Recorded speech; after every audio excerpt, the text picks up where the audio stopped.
দিন ব্যাপী তাফসীরুল কোরআনের মাহফিলের আজকের এই সমাপনী দিবসে লক্ষ লক্ষ নরনারী আমরা তোমার দরবারে কয়েকবার দুরূদ ও সালাম পড়ে হাত তুলেছি। মেহেরবানি করে দুরূদ ও সালাম টুকুন সোনার মদিনায় নবী পাকের রওজা মোবারকে পৌঁছিয়ে দাও। তামাম পৃথিবীর মাটির নিচে যত মুমিন মুমিনাত শুয়ে আছেন তাদের আর পরে সওয়াব পৌঁছিয়ে দাও। রব্বুল আলামিন এই মাহফিলের আয়োজন যারা করেছেন, শোনার জন্য যারা দূর দূরান্ত থেকে এসেছেন, আল্লাহ তাআলা কিয়ামতের দিন মুসিবতের সময় এই মাহফিল আমাদের সকলের জন্য নাজাতের ওসিলা বানায় দিও। या रब करम तू अगर करे वो बातें जुबां को जो दिल पर असर करे। रब्बना तक़ब्बल मिन्ना इन्नका अंतस समीउल अलीम व तुब अलैना इन्नका अंतत तव्वाबुर रहीम। सुब्हान रब्बिका रब्बिल इज्जति अम्मा यसिफून व सलामुन अलल मुरसलीन अल्हम्दुलिल्लाहि रब्बिल आलामीन। সম্মানিত সভাপতি, হাজারাত উলামায়ে কিরাম,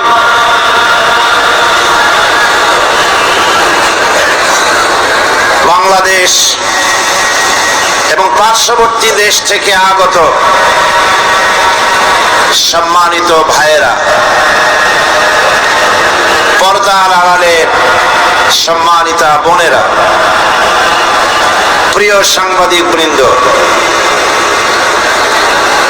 আমরা আল্লাহ রাব্বুল ইজ্জত ওয়াল জালাল তার দরবারে হৃদয়ের সবটুকুন আবেগ উজাড় করে, সবটুকুন শ্রদ্ধা একত্রিত করে শুকরিয়া আদায় করছি মনিবের, যিনি ওই বিশাল আকাশের মালিক, যিনি বিস্তীর্ণ এই জমিনের মালিক, যিনি পাহাড় পর্বত বন বনানী নদ নদী সমুদ্র মহাসমুদ্রের মালিক, কুল কায়নাতের মালিক, আমাদের আল্লাহ সুবহানাহু ওয়া তাআলার দরবারে বিনীতভাবে শুকরিয়া আদায় করছি, স্বতঃস্ফূর্ত কণ্ঠে বলছি আলহামদুলিল্লাহ।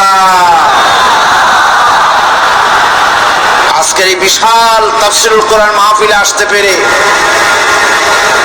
আপনারা আনন্দিত? সেই আনন্দ শুকরিয়ার ঢেউ লেগে যাক আকাশে বাতাসে, ইথারের বুক চিরে আনন্দের ঢেউ ছড়িয়ে পড়ুক দিক থেকে দিগন্তে। সকলে মহব্বতের সাথে আরেকবার পড়েন আলহামদুলিল্লাহ। রব্বানা লাকাল হামদ হামদান কাসীরান তাইয়িবান মুবারাকান ফীহি ইয়া রাব্বি লাকাল হামদু কামা ইয়ানবাগি লিজালালি ওয়াজহিকা ওয়া আযীম সুলতানিকা।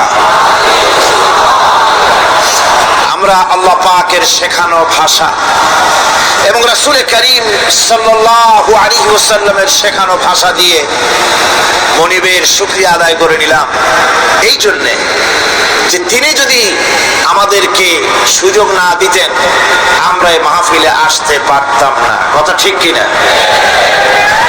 এমনও তো হয়েছে 200, 400, 450 মাইল কিলোমিটার দূর থেকে, 500 কিলো দূর থেকে, বাংলাদেশের এক প্রান্ত থেকে লোকেরা বাসে করে কষ্ট করে এ মাহফিলে হাজির হয়েছেন। আবার এমনও হয়েছে এ মাঠের আশেপাশে এমনও থাকতে পারে বাসিন্দা, কিন্তু মাহফিলে আসা কপালে জোটে নাই। হয়তো তাস খেলতেছে, না হয় চায়ের দোকানে গল্প করছে, না হয় পত্রিকা পড়ছে, না হয় কোথায় আড্ডা দিচ্ছে। তকদির খারাপ, এত বড় বিশাল মাহফিলে নিজের নিজেকে শরীক করা কিসমতে হলো না। সুতরাং মাবুদের দরবারে আমরা বিনীতভাবে ওই সব ভাইদের জন্য দোয়া করি যারা আসতে পারেন নাই, ইচ্ছায় শয়তানের ওয়াসওয়াসায় পড়ে আল্লাহ পাক তাদের দিলকে কোরআনের প্রতি মাইল করে দিন, আকৃষ্ট করে দিন। আজকের এই বিশাল মাহফিল, এই মানুষের স্রোত, এই মানুষের উত্তাল ঢেউ কি প্রমাণ করে? এই মানুষের উত্তাল ঢেউ প্রমাণ করে বাংলাদেশ কোরআনের জন্য, বাংলাদেশ কোরআনের জন্যে, বাংলাদেশের শাসন, এর আইন, এর সংবিধান, এর বেঁচে থাকা, এর মরে যাওয়া, এর স্বাধীনতা, এর সার্বভৌমত্ব সবটা আল্লাহ রাব্বুল আলামিনের কোরআনের জন্যে। আজকের এই বিশাল জনসমুদ্র, আল্লাহর কসম, সাইদির আকর্ষণ না, সাইদির কারণে নয়, এই আকর্ষণ আল্লাহর শপথ, কোরআনের আকর্ষণ, কেবলমাত্র শুধুমাত্র একমাত্র কালামি রব্বানির আকর্ষণ। মানুষেরা পাগল পারা হয়ে ছুটে এসেছে, গরুর গোশত খাওয়ানো হবে না। সমাজ কল্যাণ পরিষদ কি বলেছে যে আপনাদেরকে গরুর গোশত দিয়ে ভাত খাওয়ানো হবে মাহফিলের পরে, একটা চকলেটও দেওয়া হবে না, এক গ্লাস পানি ওনারা খাওয়াতে পারেন না, আপনারা নিজ ব্যবস্থায় খান। সুতরাং আল্লাহ পাক সকলের আশা, বসা, ফিরে যাওয়া সবটাকে আল্লাহ পাক বরকতপূর্ণ করুন, আমরা বলি আমিন। আজকে আমি কোনো ভূমিকা দেব না, আমি বুঝতে পারছি লোকেদের অবস্থা, চতুর্দিকে মানুষের আওয়াজ আসতেছে, বসার জায়গা নাই, দাঁড়াবার জায়গা নাই, চতুর্দিকে টাইটুম্বুর হয়ে গিয়েছে, মানুষের পদভারে এই মাঠটা এখন ছোট্ট হয়ে গিয়েছে। সুতরাং সরাসরি কোরআনে কারিমের আলোচনায় ফিরে যাওয়ার আগে আমি একটুখানি কষ্ট দিতে চাই আপনাদেরকে। যত লোক বসে আছেন, অন্তত আর এত লোক চতুর্দিকে রাস্তায় দাঁড়িয়েছে, বসার জায়গা নাই। আপনারা যদি মঞ্চের দিকে, আমার দিকে, যার যার হাতের একটা হাত জায়গা যদি এগিয়ে বসেন, আমার মনে হয় শীতের রাত, আর আপনাদের নিশ্চয়ই জানা আছে লম্বা চৌড়া বক্তৃতা করার অভ্যাস আমার কোনো কালেও নাই। আমি ঠিক সময় মতোই ছেড়ে দেব, কষ্ট হবে না কারো ইনশাআল্লাহ। সেই জন্য বলবো, বসা অবস্থায় সামনের দিকে, মঞ্চের দিকে বসা অবস্থায় সকলে নড়েন চড়েন, নড়ে চড়ে বসেন, হরকতে বরকত হবে। কোরআনে কারিমে এসেছে অন্যের জন্য জায়গা করে দাও মজলিসের ভিতরে, আল্লাহ তোমার জায়গা জান্নাতের মধ্যে কোষাদা করে দিবেন। একটু জিকির করেন, লা ইলাহা ইল্লাল্লাহ, লা ইলাহা, জোরে করতে হবে, লা ইলাহা ইল্লাল্লাহ।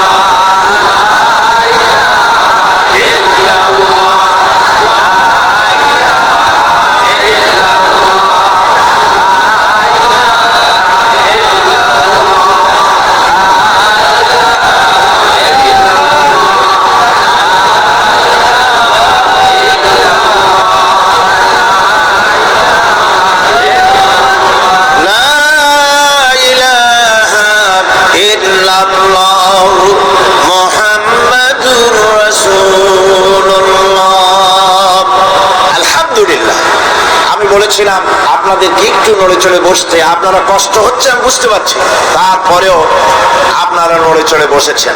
মাবুদ আমাদের সকলের জায়গার জন্য জান্নাতের ভিতরে প্রশস্ত করে দেন, আমাদের কবরগুলিকে যেন আল্লাহ পাক প্রশস্ত করে দেন, আমাদের মা বাপের কবর জন্য আল্লাহ প্রশস্ত করে দেন। আমরা গত 4 দিন আলোচনা করেছি সূরা ফাতিহা, এক বিশাল মহাসমুদ্র। আমি ছোট্ট আলোচনা আপনাদের সামনে পেশ করেছি, সূরা ফাতিহার তাফসীরের হক আদায় করতে পারিনি, আমার পক্ষে সম্ভব নয়। আমি যাদের ছাত্র হওয়ার যোগ্যতা রাখি না। এ ধরনের অনেক বড় বড় মুফাসসিরিন কেরাম কোরআনে কারীমের তাফসীর লিখেছেন।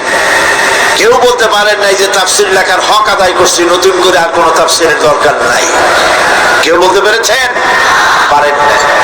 সূরা ফাতিহা মহাসমুদ্রের চাইতেও মহাসমুদ্র। গোটা কোরআন শরীফে যা আছে সূরা ফাতিহায় সুবহানাল্লাহ।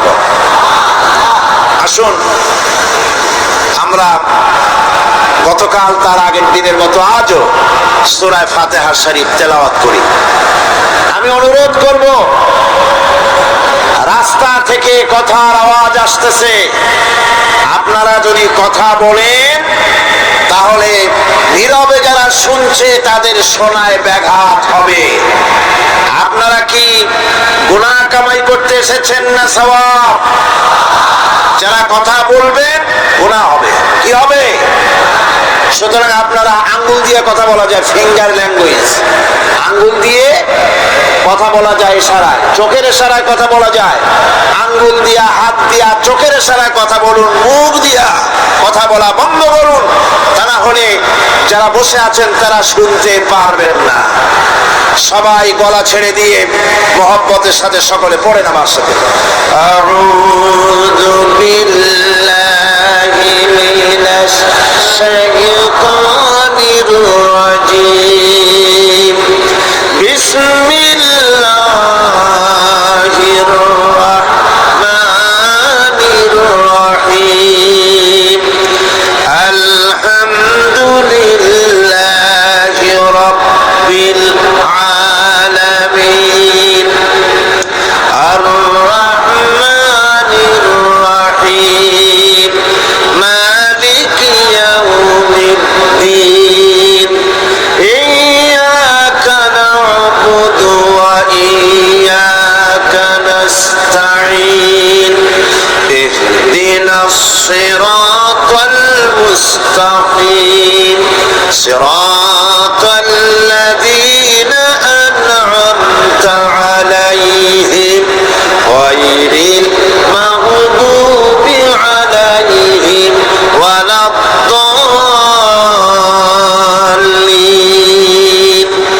আমিন। সূরা ফাতিহা। এই সূরা ফাতিহার ইয়াকা না'বুদু ওয়া ইয়াকা নাস্তাঈন গতকাল আমরা আলোচনা করেছি। ইবাদতের উপরে আমরা 2 দিন আলোচনা করেছি। 2 দিনে আমরা কয়েক ঘন্টা সময় ইবাদতের উপরে আলোচনা করেছি। আমি আশা করি সে আলোচনায় ইবাদত সম্পর্কে আমাদের একটি ধারণা হয়ে গিয়েছে, ঠিক কিনা? এই ইবাদতের ধারণাটা আল্লাহ পাক আমাদের মধ্যে মজবুত করুক, আমরা যেন পরিপূর্ণরূপে আল্লাহ পাকের গোলাম, সত্যিকারের গোলাম হতে পারি। এ তৌফিক যেন আল্লাহ পাক আমাদেরকে দান করেন। সবাই বলি আমিন। ওয়া ইয়াকা নাস্তাঈন, এই ব্যাপারে গতকাল সামান্য কথা বলেছিলাম। আরেকটু কথা বলেই আমি ইহদিনাস সিরাতাল মুস্তাকিমের দিকে এগিয়ে যাব, বিমাশিয়াতিল্লাহ, বিইজনিল্লাহ, বিফাদলিল্লাহ।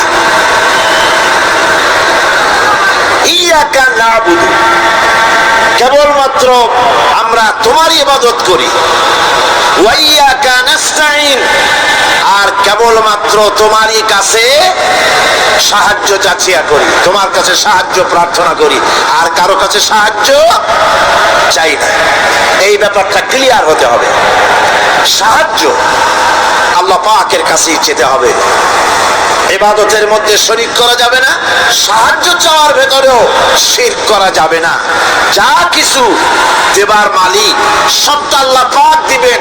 এ ব্যাপারে অন্য কেউ কিছু, আমাকে সন্তান না হলে সন্তান দিতে পারে, তারপরে ব্যবসা বাণিজ্য উন্নতি করে দিতে পারে, এই জাতীয় চিন্তা ভাবনা যেন আমাদের ভিতরে না থাকে। কারণ শিরক মস্ত বড় গুনাহ। শিরক সম্পর্কে আল্লাহ পাক বলেছেন, হযরত লুকমান তার কথা কোরআন শরীফ কোট করেছে, লা তুশরিক বিল্লাহ ইন্নাশ শিরকা লাযুলমুন আযীম। শিরক হচ্ছে মস্ত বড় অপরাধ, খবরদার শিরক করো না, মস্ত বড় জুলম, শিরক করো না। আল্লাহ নবী বলেছেন, যদি তোমাকে হত্যা করা হয়, যদি তোমাকে টুকরা টুকরা করে জ্বালিয়ে পুড়িয়ে বর্ষ করা হয়, খবরদার শিরক করবা না। শিরক যে ব্যক্তি শিরক করবে, জান্নাত তার জন্য হারাম হয়ে যাবে। আল্লাহ রাব্বুল আলামিন বলেন, ইন্নাহু মান ইউশরিক বিল্লাহি ফাকাদ হারামাল্লাহু আলাইহিল জান্নাতা ওয়া মাওয়াহুন নার ওয়া মা লিয-যালিমিনা মিন আনসার। যে ব্যক্তি আল্লাহ পাকের সঙ্গে যে কেউ হোক না কেন আল্লাহর সাথে যে শিরক করবে, আল্লাহ রাব্বুল আলামিন তার জন্য জান্নাতকে হারাম করে দিবেন। নাউযুবিল্লাহ পড়ে। তাকে আল্লাহ পাক জাহান্নাম দিবেন। কোথায় দিবেন? জাহান্নামের মধ্যে আল্লাহ পাক তাকে প্রবেশ করাবেন। সুতরাং কোন এই শিরক হচ্ছে ক্ষমার অযোগ্য। আল্লাহ পাক শিরকের গুনাহ কখনো ক্ষমা করবেন না, একথা যেন আমাদের সকলেরই মনে থাকে। আল্লাহ ব্যতীত অন্য কাউকে ডাকা, কারো কাছে ফরিয়াদ করা, আল্লাহ সমকক্ষ মনে করা সম্পূর্ণরূপে শিরক। আল্লাহ পাক বলছেন, ওয়ালা তাদউ মিন দুনিল্লাহি মা লা ইয়ানফাউকা ওয়ালা ইয়াদুররুকা ফাইন ফাআলতা ফাইন্নাকা ইযাম মিনাল যালিমিন। আল্লাহকে ছেড়ে এমন কোন সত্তা কি দেখো না যারা তোমার কোনো উপকার করতে পারে না, তোমার কোনো ক্ষতিও করতে পারে না, তোমার কোনো উপকারও করতে পারে না। এগুলি যেমন মূর্তি পূজার ব্যাপারে বলা হয়েছে, এগুলি ঠিক তেমন দুনিয়ার ভালো মন্দ সবটাই হচ্ছে আল্লাহ রাব্বুল আলামিনের হচ্ছেন এর মালিক। সুতরাং ভালো মন্দ সবটার জন্য হাত পাততে হবে কেবলমাত্র কার কাছে? আল্লাহ পাকের কাছে। জোরে বলেন, কার কাছে? দেখুন আল্লাহ পাক তার রাসূলকে কি কথা বলছেন। আল্লাহ রাব্বুল আলামিন তার হাবিবকে বলছেন, ওয়াইয়ামসাসকাল্লাহু বিদুররিন ফালা কাশিফা লাহু ইল্লা হুয়া। আল্লাহ রাব্বুল আলামিন তিনি যদি তোমাকে কোনো বিপদ দেন, তাহলে পৃথিবীর এমন কেউ নাই যে সে বিপদ থেকে তোমাকে রক্ষা করতে পারে বা ঠেকাতে পারে। ওয়াইয়ুরিদকা বিখাইরিন ফালা রাদ্দা লিফাদলি। আর যদি আল্লাহ পাক আপনার কোনো ভালো করতে চান, উপকার করতে চান, তার থেকে সেই উপকার থেকে আপনাকে কেউ ফিরায় রাখতে পারবে না। তার মানে হলো আপনাকে যদি আল্লাহ ক্ষতি করতে চান, তা কেউ সেই ক্ষতি থেকে বাঁচাতে পারবেন না। আর যদি উপকার করতেও চান, তাও কেউ ঠেকাতে পারবে না। ভালো মন্দ যেটাই হোক সবটার মালিক হতেছেন আল্লাহ পাক। কে মালিক? আল্লাহ সুবহানাহু ওয়া তাআলা। এই কথাগুলি আমাদের কলিজার মধ্যে বদ্ধমূল হতে হবে। আমি এগুলি প্রায় প্রতি বছরই শিরকের ব্যাপারে কিছু না কিছু কথা বলি। তার কারণ হচ্ছে মূল আকীদা হচ্ছে আমাদের তাওহীদ। তাওহীদের উপরে প্রতিষ্ঠিত হতে হবে। একটা বিল্ডিং তৈরি করবে, বিল্ডিংটার স্থায়িত্ব নির্ভর করবে আপনার সিমেন্ট ভেজাল কিনা। সিমেন্টের চাইতে যদি বালু বেশি দেন, পরিমাপের চাইতে যদি সিমেন্ট কম হয় বালু বেশি হয়, অথবা বালুতে সিমেন্টে যদি মাটি মিশানো থাকে, এ দিয়ে যদি কোনো বিল্ডিং তৈরি হয়, সামান্য ভূমিকম্প বা জোরে বাতাস আসলেই বিল্ডিংটা কাজ হয়ে পড়ে যাবে, ঠিক কিনা? একটা বিল্ডিং টিকে থাকে তার ফাউন্ডেশনের উপরে। কিসের উপরে টেকে? ফাউন্ডেশনের উপরে টেকে। অনুরূপ ভাবে ইবাদতের ফাউন্ডেশন, মুসলমানের ঈমানের ফাউন্ডেশন তার তাওহীদের উপরে। তাওহীদ যত মজবুত, ঈমান তত মজবুত, আকীদা তত মজবুত। আর এখানে যা অসুবিধা হয়ে যাবে, নড়বড়ে হয়ে যাবে, এই ঈমান রূপ, ইবাদত রূপ, তাওহীদ রূপ এই ইমারত টিকতে পারবে না। সেই জন্য শিরক থেকে সম্পূর্ণরূপে আমাদেরকে বাঁচতে হবে। বন্ধুগণ, আমাদের দেশে মানুষেরা শিরকের মধ্যে বেশি মুবতালা হয়। বেদাতের ভিতরে বেশি পরিমাণ মুবতালা হয়, আর এক শ্রেণীর তথাকথিত আলেম এই শিরক এবং বেদাতের ব্যাপারে ওয়াজ করে জনগণকে উদ্বুদ্ধ করে তা করার জন্য। আমাদের দেশে বহুত মাজার আছে, যে মাজারগুলিকে গোসল করানো হয়, মাজার গোসল করানো হয়। আমি কি কোনো বানাইয়া কথা বলি না, এর বাস্তবতা আছে? মাজার গোসল করানো হবে, পীর সাহেবকেও গোসল করানো হবে, পত্রিকায় দিয়ে দেয়, পোস্টার ছাপানো হয়, হ্যান্ডবিল ছাপানো হয়, হাজার হাজার টাকা খরচ করে প্রচার করে লোকদেরকে দাওয়াত দেওয়া হয়। কবর ধোয়া পানি, পীর সাহেবের গোসল করানো পানি।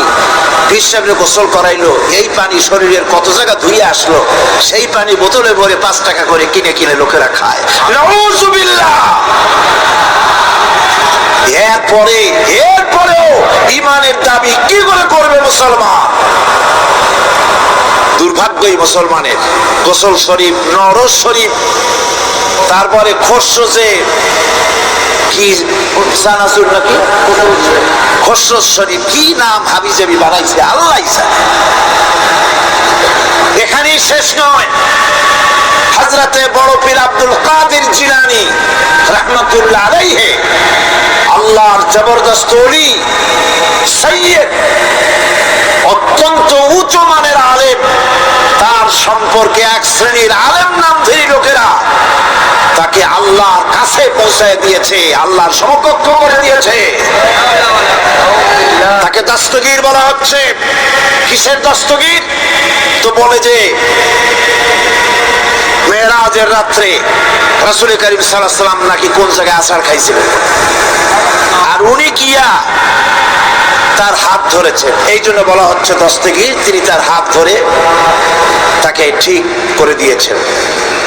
আবার আরশে তিনি উঠতে পারছিলেন না, সেই জন্য পীর সাহেবের কাঁধের উপরে পা রেখে হুজুর সাল্লাল্লাহু আলাইহি ওয়াসাল্লাম আরশে উঠছে। আল্লাহর সিঁড়ির এত অভাব হয়েছে, এই দুনিয়া থেকে নিতে পারলেন, মহাশূন্য পাড়ি দিয়ে, লব গ্রাভিটেশন পাড়ি দিয়ে আরশে আজিম পর্যন্ত, সিদরাতুল মুনতাহা পর্যন্ত নিলেন, আর ওইখানে বড় পীর সাহেবকে লাগলো তার কাঁধের উপরে পা দিয়ে তিনি উঠবেন।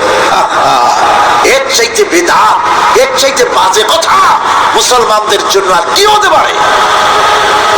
দুর্ভাগ্য এই জাতি, এই সব আলেম নামের কলঙ্ক, যারা নাকি বড় পীর সাহেবের নামে ওয়াজ করে করে বলে, তার নামে দরুদ বানাইছে, তার নামে বলে ইয়া আব্দুল কাদের জিলানী শাইয়ান লিল্লাহ, যারা কন নাউযুবিল্লাহ।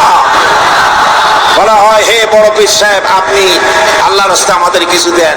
আরে মিয়া সাহেব, আব্দুল কাদের জিলানী রহমাতুল্লাহ আলাইহি যা পেয়েছেন আল্লাহর কাছ থেকে পেয়েছেন, তার দেওয়ার কিচ্ছু নাই। যা দিবেন আপনাকে আমাকে আল্লাহ পাক দিবেন।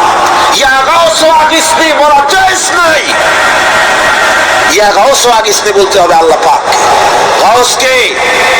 আল্লাহ পাক, তাকে বলতে হবে ইয়া গাউস আগিসনি, আয় আল্লাহ পাক তুমি আমাকে সাহায্য করো। সাহায্য করতে পারেন আল্লাহ পাক। বড় পীর সাহেবকে ইয়া গাউস আগিসনি বলা যাবে না। গাউসুল আজম, এই ডিগ্রি, এই খেতাব বিদআতপন্থীদের বানানো খেতাব। গাউসুল আজম কোন মানুষ হতে পারে না, পারে না, পারে না। গাউসে আজম, গাউসে আজম শুধুমাত্র আল্লাহ রাব্বুল আলামিন। গাউসে আজম কে? আল্লাহ রাব্বুল আলামিন, যিনি মানুষের ফরিয়াদ শোনেন, যিনি মানুষের ফরিয়াদ শোনেন, যিনি হচ্ছেন আল্লাহ পাক। বড় পীর সাহেবকে আমরা শ্রদ্ধা করি, কিন্তু সেই শ্রদ্ধার অর্থ এই নয় যে নবীদের চাইতে তিনি বড়, তিনি রাসূলের চাইতে বড়, তার নামে দরুদ শরীফ বানাইতে হবে, জায়েজ নাই। আশা করি এই সব কথা আপনাদের মনে থাকবে। কি সব কথা! তার জীবনী বানাইছে, তার মধ্যে লিখেছেন বড় পীর সাহেবের মা যখন, বড় পীর সাহেব মায়ের পেটে ছিলেন, তখন এক ফকির তার বাড়িতে আসছে। ফকিরকে তিনি ভিক্ষা দিতে বেরিয়েছেন মা, ওই সময় ভিক্ষুক বড় পীর সাহেবের মায়ের উপরে হাত দিতে গিয়েছিল। তখন পীর সাহেব মায়ের পেটের থেকে বাঘের মতো বেরিয়ে সেই ফকিরকে ঘাড় মটকায় দিল। বাজে কথা। কোন ফকির কোন পীর সাহেবের মায়ের গায়ে হাত দেয় নাই, বাজে কথা। তারপরে তিনি মরা মানুষ চিন্তা করেছেন, খড়ম পাঠাইয়া কারে পিটাইছে, বদনা মারছে, আর এক বাড়ি যাইয়া সেই বদনা দিয়ে পিটিয়ে মাথা ফাটাই দিছে, বাজে কথা। মরা মানুষ চিন্তা করেছেন, সুতরাং এই সমস্ত বাজে কথা কান দেওয়ার কোনো কারণ নাই। ওলিউল্লাহদের কেরামত হক, সন্দেহ নাই, কিন্তু সেই কেরামত মুজিজাকে পার হতে পারবে না। কোন মুজিজা আল্লাহর কুদরতকে পার করতে পারবে না। সেই জন্য আমি কথাটা ক্লিয়ার করে দিতে চাই, নফল সুন্নতের উপরে যেতে পারবে না, সুন্নত ওয়াজিবের উপরে যেতে পারবে না, ওয়াজিব ফরজের উপরে যেতে পারবে না, ঠিক কিনা?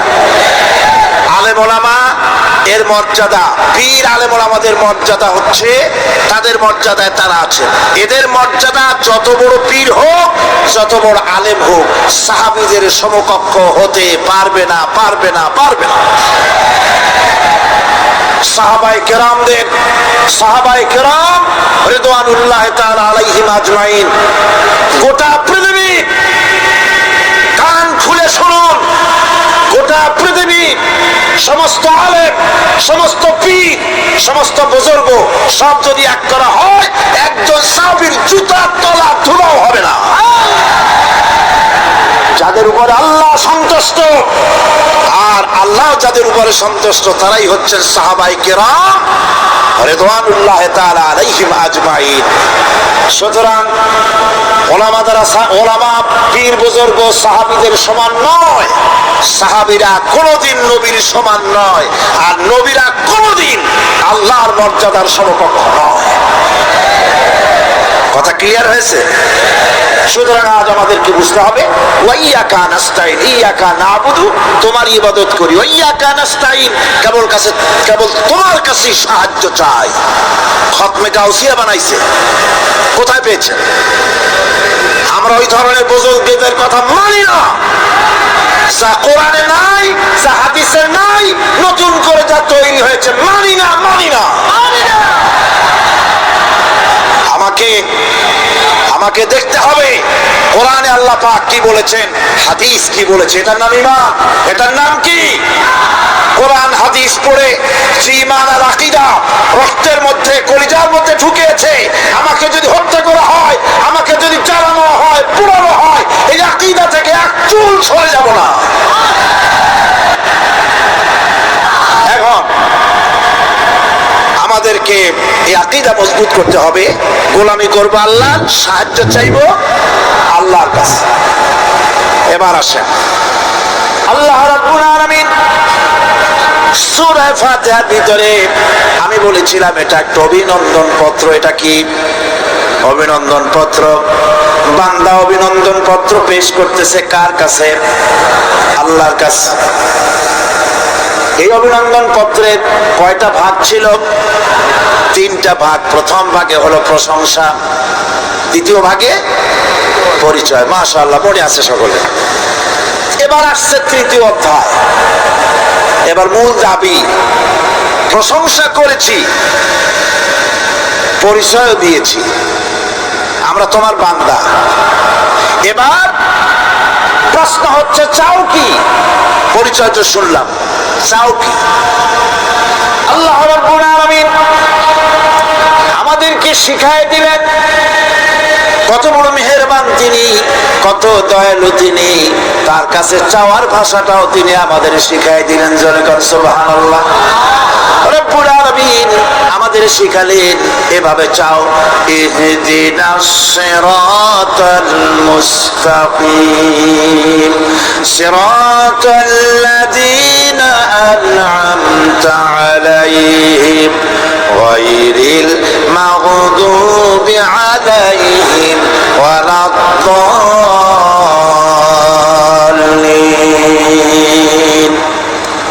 হায় আল্লাহ, ইহদিনাস সিরাতাল মুস্তাকিম, একটা রাস্তা চাই, সহজ সরল সঠিক একটি পথ চাই তোমার কাছে। সেই পথটা চাই যে পথ হচ্ছে নিয়ামত প্রাপ্তদের, অভিশপ্ত এবং পথভ্রষ্টদের পথ নয়। যে পথ নিয়ামত প্রাপ্তদের, ওই ধরনের একটা পথ আমরা চাই। দেখাবার মালিককে কোরআনে কারীম বলছে, আল্লাহ রাব্বুল আলামিন বলেন, ওয়া আলাল্লাহি কাসদুস সাবিলি ওয়া মিনহা জাইরুন ওয়ালাউ শাআ লাহাদাকুম আজমাইন। ওয়া আলাল্লাহি কাসদুস সাবিল, সোজা রাস্তা বলে দেওয়ার দায়িত্ব আমি আল্লাহ। সোজা রাস্তা বলে দেওয়ার দায়িত্ব কার? তিনি বলছেন বলার দায়িত্ব আমার, সোজা রাস্তাটা আমি বলে দেব। আল্লাহ রাব্বুল আলামিনের কাছে বান্দা যখন রাস্তার দাবি করলো, সোজা পথ চাই, সহজ পথ একটা তোমার কাছে চাই, রব্বুল আলামিন সূরা ফাতিহার 7টা আয়াতের এই অভিনন্দন পত্রের জবাবে 30 পারা কোরআন শরীফ আল্লাহ পাক বান্দারে দান করে দিলেন। জবাবে বলে দিলেন, ওয়ানিল বুদুনি হাদা সিরাতুল মুস্তাকিম। সোজা রাস্তাটা হলো আমার আনুগত্য, আমার গোলামি, আমার দাসত্ব, এটাই হলো সোজা রাস্তা। এই সোজা রাস্তাটা আমি বলবো। রাস্তা তো অনেক হতে পারে, কিন্তু সোজা রাস্তা বলে দেওয়ার দায়িত্ব কার? আল্লাহ পাক। দেখেন এই যে বিশাল মাহফিল, এই মাহফিলে যত লোক আসছে সব লোক কি একমতে, এক চিন্তা, এক আদর্শে? এই কয়েক লক্ষ জনতার ভেতরে হাজারো মতের লোক আছে, হাজারো চিন্তার লোক আছে, হাজারো আদর্শের লোক আছে। সব আদর্শ, সব চিন্তা, সব কি ঠিক? সবটাই কি নির্ভুল? না, সঠিক নির্ভুল একটা। কয়টা হয়? একটাই হয় মাত্র। এই জন্য আমি দৃষ্টান্ত দিতে গিয়ে বলি, অঙ্ক পরীক্ষা যেদিন হয়, ছেলেরা অঙ্ক পরীক্ষা যেদিন দেয়, সেই অঙ্ক পরীক্ষা দিতে গিয়ে অঙ্ক যারা ভুল করে তাদের ফলাফল কয় রকম হয় বলেন? হ্যাঁ, অনেক রকম হয়। আর যাদের অঙ্ক যাদের ঠিক হয় তাদের ফলাফল কয় রকম? একরকম। তার অর্থ কি? তার অর্থ হলো ভুলের পথ অনেক আর হকের পথ, বাতিলের পথ অনেক, ভুলের পথ অনেক, সঠিক এবং হক যেটা তার পথ হচ্ছে মাত্র একটা। এই জন্যে আল্লাহ রাব্বুল আলামিন তিনি সোজা রাস্তা বলে দেওয়ার দায়িত্বটা নিয়েছেন। কোরআন বলছে প্রত্যেকটি সৃষ্টির শুরু হতে শেষ পর্যন্ত 4টা স্তর পার হতে হয়। তার সর্বশেষ স্তর হলো হেদায়াত। 4টি স্তর পার হওয়ার সর্বশেষ স্তর হচ্ছে হেদায়াত। আল্লাযী খালাকা ফাসাওয়া ওয়াল্লাযী কাদ্দারা ফাহাদা। তিনি সকল বস্তুকে সৃষ্টি করেন এবং তারপর তার পরিমাপ, তার কর্মপথ, তার হেদায়েত তিনি দিয়ে দেন। তার মানে হচ্ছে তিনি সৃষ্টি করেন, সামঞ্জস্য রাখেন, পরিমাপটা ঠিক করেন এবং পথের নির্দেশ দেন। সৃষ্টি করেই ছেড়ে দেন না, তার হেদায়েত দিয়ে দেন। তার পরিমাপটা ঠিক করেন, সামঞ্জস্য করেন। কিরকম? দেখুন, আপনি যখন দাঁড়ান তখন আপনার পায়ের উপরে হাঁটু থেকে হাঁটুর নিচের যে অংশটা পা পর্যন্ত, ওইটারে কি কয়? পা, নলা। এই তো ঠিক বলছেন, নলা। আপনারা আমাকে সাহায্য করবেন যেখানে আমি আটকে যাই। নলা। এই নলাটা পায়ের সেন্টারে যদি রাখা হতো, বোঝেন ভালো করে, পায়ের সেন্টারে এই জায়গাটা, এটা ধরুন পা, এই জায়গাটায় যদি হতো পায়ের নলাটা, হয় সিটে পড়তেন না হয় ফুটোয় পড়তেন। আল্লাহ পাক বলছেন শুধু সৃষ্টি করি না, সামঞ্জস্য এবং পরিমাপ ঠিক করি। মাপ মতো পাটা সামনে গোড়ালির কাছে নলাটা বসায় দেওয়া হয়েছে যাতে আপনি সিটও না হন, উল্টো হয়ে না পড়েন। সুবহানাল্লাহ কইতে ইচ্ছা করে না? এই নলাটা যদি আঙ্গুলের দিকে আসতো আর পাটা যদি পিছনের দিকে বেশি অংশ থাকতো, যতই সামনে হাঁটতেন ততই পিছনে চলে যেতেন। ভূত নাকি, ভূতের পা থাকে নাকি পিছনের দিকে, বলে লোকেরা, আমি দেখি নেই। ভূত নাকি সামনে আগাতে গেলে পিছনে চলে যায়। এ পায়ের সামঞ্জস্যটা, অনেক কথা বলবো না, দুই একটা দৃষ্টান্ত দেবো, তাতেই বুঝে ফেলবেন। আল্লাহ পাক বলেন শুধু সৃষ্টি করি না, তার সামঞ্জস্য এবং পরিমাপকে ঠিক করে দেই। মুরগির বাচ্চা ডিমের থেকে বেরোয়, তারে যদি ওর মায়ের সূত্র যদি আপনি ফালা দেন, পানির মধ্যে ডুবে মরে যাবে। আর ওর মার চিৎকারের চোটে সারা গ্রামের মানুষ এক জায়গায় হবে। আর হাঁসের ডিম থেকে বাচ্চা বেরোলে সেই বাচ্চা আর মা বাবা দুজনকেই ফালায় দেন পানির মধ্যে, সাঁতরায় উঠে আসবে, ঠিক কিনা? কে শিখালো সাঁতার? কে শিখালো?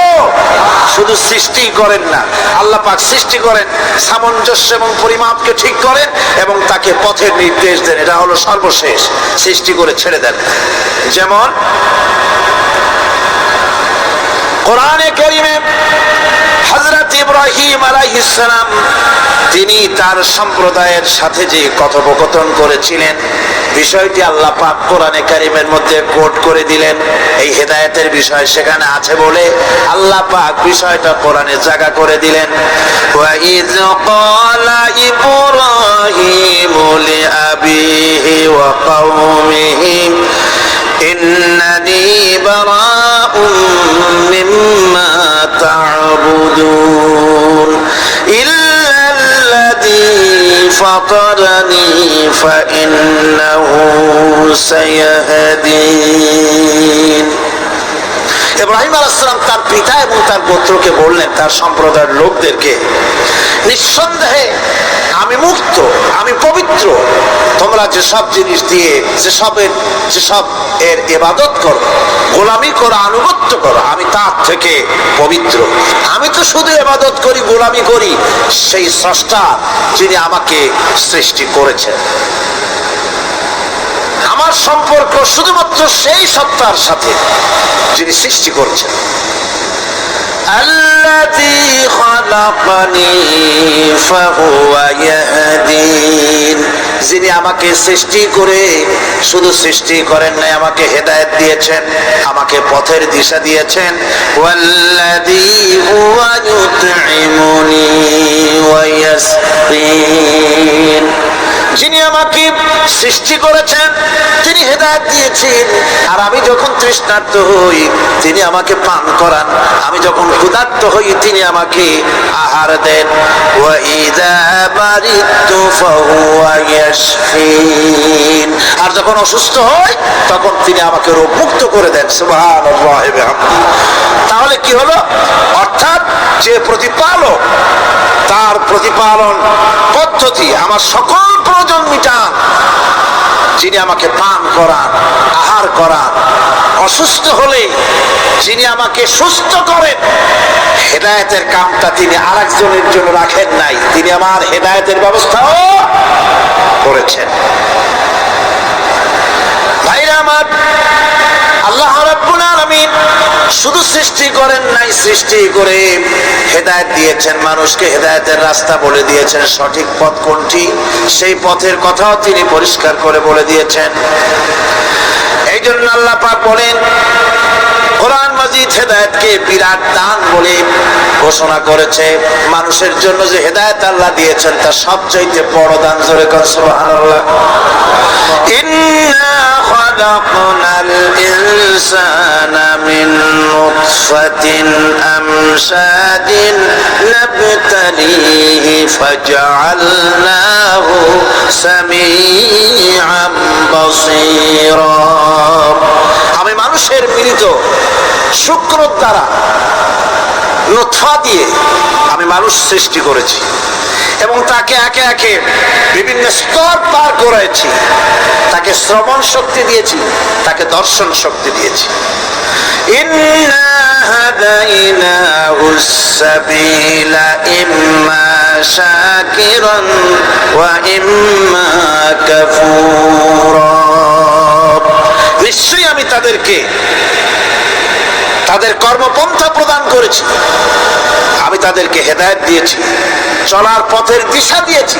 এখন ইচ্ছে করলে সে কৃতজ্ঞ হতে পারে, ইচ্ছে করলে অকৃতজ্ঞতার পথও অবলম্বন করতে পারে। আমি তাকে হেদায়েত দিয়ে দিয়েছি, পথ দেখিয়ে দিয়েছি। ডান এবং বাম দুটি রাস্তা আল্লাহ পাক দেখিয়ে দিয়েছেন। আসহাবুল ইয়ামিন, আসহাবুশ শিমাল, একটা ডানপন্থী আর একটা বামপন্থী। আমাদের দেশে কিছু লোক আছে নাম মুসলমান, নাম মুসলমান, কিন্তু বলে যে আমরা বামপন্থী আন্দোলন করি। অথচ সমস্ত ডানপন্থীদের জায়গা হবে জান্নাতে যদি জান্নাতের আমল করতে পারে। ডানপন্থীদের নেতা হচ্ছেন দুনিয়ার সমস্ত পয়গম্বরেরা, আর বামপন্থীদের নেতা হলো শয়তান। বামপন্থীদের নিয়ে শয়তান যাবে কিয়ামতে জাহান্নামে। আল্লাহ পাক রাস্তা বলে দিয়েছে। আল্লাহ রাব্বুল আলামিন বলেন, আলাম নাজআল লাহু আইনাইনি ওয়া লিসানান ওয়া শাফাতাইন ওয়া হাদাইনাহুন নাজদাইন। আমি কি তোমাদের দুটি চক্ষু দেইনি, দেখার জন্য দুটো চোখ দেই নাই? আমি কি তোমাদেরকে কথা বলার জন্য দুটো ঠোঁট দেইনি? এরপরে আমি কি তোমাদেরকে ভালো মন্দ বোঝার জন্য আমি কি হেদায়েত দেইনি? ভালো মন্দ সবটা বোঝার জন্য আমি তোমাদেরকে হেদায়েত দিয়েছি। সুতরাং এই হেদায়েতের রাস্তা ছেড়ে দিয়ে তোমরা নিজেদেরকে গুমরাহির মধ্যে ডুবিয়ে দিও না। আমার দেওয়া হেদায়েতের রাস্তায় নিজেদেরকে পরিচালিত করার জন্য প্রচেষ্টা করো। আল্লাহ পাক বলেন, ওয়াল্লাযীনা জাহাদু ফীনা লানাহদিয়ান্নাহুম সুবুলানা ওয়া ইন্নাল্লাহা লামাআল মুহসিনিন। যারা আমাকে পাওয়ার জন্য সাধনা করেছে তাদের পথ প্রদর্শন করা আমার জন্য অবশ্য কর্তব্য। অন্য জায়গায় আল্লাহ পাক বলেছেন, ওমান ইয়াত্তাকিল্লাহা ইয়াজআল লাহু মাখরাজা। যে ব্যক্তি আমাকে ভয় করে চলে, আমার প্রতি আশা করে, ভরসা করে, তার জন্য আমি রাস্তা তৈরি করে দিই। সুবহানাল্লাহ। সুতরাং হেদায়েত আল্লাহ পাক দিয়েছে, এমন নয় যে তিনি রাস্তা তৈরি করেন নাই। কোরআন খোদাই হেদায়েতের নাম দিয়েছে হুদা। খোদাই হেদায়েতের নাম কি? হুদা। এই কোরআনের এক নাম হচ্ছে, এই কোরআনের এক নাম কি? কোরআন বলছে, ফামান তাবিআ হুদায়া ফালা খাউফুন আলাইহিম ওয়ালা হুম ইয়াহজানুন। আমার এই কোরআন, এই হেদায়েত যারা মানবে, এটাকে যারা অনুসরণ করে চলবে, এটার আইন কানুন যারা মেনে চলবে, ওদের জন্য কোনো ভয় নাই, কোনো চিন্তাও নাই, কোনো ভয় নাই, কোনো চিন্তা নাই যারা এই কোরআনের হেদায়েতকে মেনে চলবে। আল্লাহর হেদায়েত হলো সবচেয়ে বড় বড় হেদায়েত। আল্লাহ পাক বলছেন, কুল ইন্না হুদাল্লাহি হুয়াল হুদা ওয়া উমিরনা লিনুসলিমা লিরাব্বিল আলামিন। হে রাসূল, আপনি বলুন, আল্লাহর হেদায়েত হলো সবচেয়ে বড় হেদায়েত। অর্থাৎ আল্লাহ যে রাস্তা দিয়েছেন, আল্লাহ যে কোরআন দিয়েছেন, এর থেকে বড় হেদায়েত মানুষের জন্য আর কিছু হতে পারে না। আল্লাহ পাক বলেন, ওয়ালান তারদা আনকাল ইয়াহুদু ওয়ালান নাসারা হাত্তা তাত্তাবিআ মিল্লাতাহুম কুল ইন্না হুদাল্লাহি হুয়াল হুদা। স্মরণ রাখুন হে নবী, ইহুদিরা, খ্রিস্টানেরা কিছুতেই আপনার প্রতি খুশি হবে না যতক্ষণ পর্যন্ত আপনি ইহুদি হবেন অথবা খ্রিস্টান হবেন। ওরা কোনোদিন মুসলমানদের উপরে রাজি হবে না, খুশি হবে না।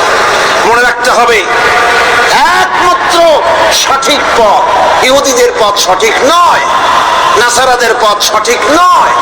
আসল পথ হলো আল্লাহ পাকের পথ। কার পথ আসল? আসল রাস্তা, আসল পথ কি আল্লাহ পাক কোরআনে কারীমের মধ্যে বিশদভাবে বলে দিয়েছেন। এবং ইহদিনাস সিরাতাল মুস্তাকিমের ব্যাপারে আল্লাহ পাক কোরআনে সাফ করে বলে দিয়েছেন যে আমি এর বিনিময় তোমাদেরকে কোরআন দিলাম। বস্তুত ইহদিনাস সিরাতাল মুস্তাকিম এর জবাব হলো ওয়া ইন্নাল্লাহা রাব্বি ওয়া রাব্বুকুম ফা'বুদুহু হাযা সিরাতুম মুস্তাকিম। নিঃসন্দেহে আল্লাহ তোমাদের এবং আমাদের রব, আর সুতরাং তারই উপাসনা করতে হবে, এটাই দ্বীনের সরল পথ। আর এটা কোনো নতুন পথ নয়। আল্লাহ যে পথটা দিয়েছেন রাসূল করিম সাল্লাল্লাহু আলাইহি ওয়াসাল্লামের মাধ্যমে, সেটা কি কোনো নতুন পথ না। কোরআন বলছে এটা নতুন পথ নয়।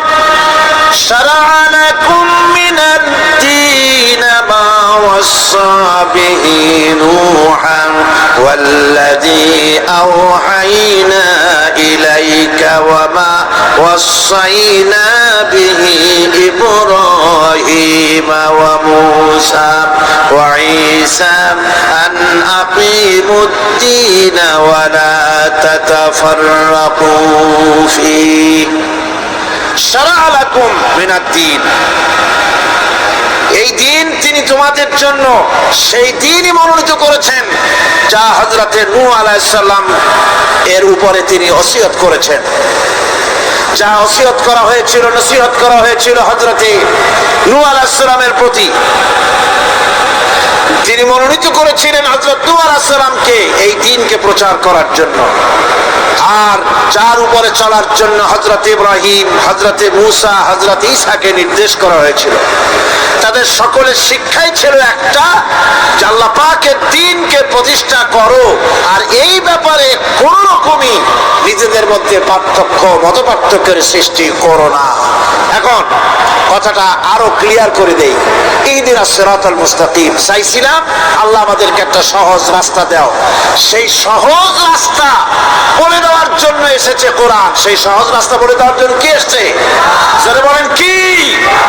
এই কোরআনে কারীম যদি প্রতিষ্ঠিত করা যায় সমাজে, রাষ্ট্রে, ব্যক্তিতে, পরিবারে, কোরআন যদি প্রতিষ্ঠিত করা যায়, তাহলেই মানুষেরা সহজ সরল পথ পাবে।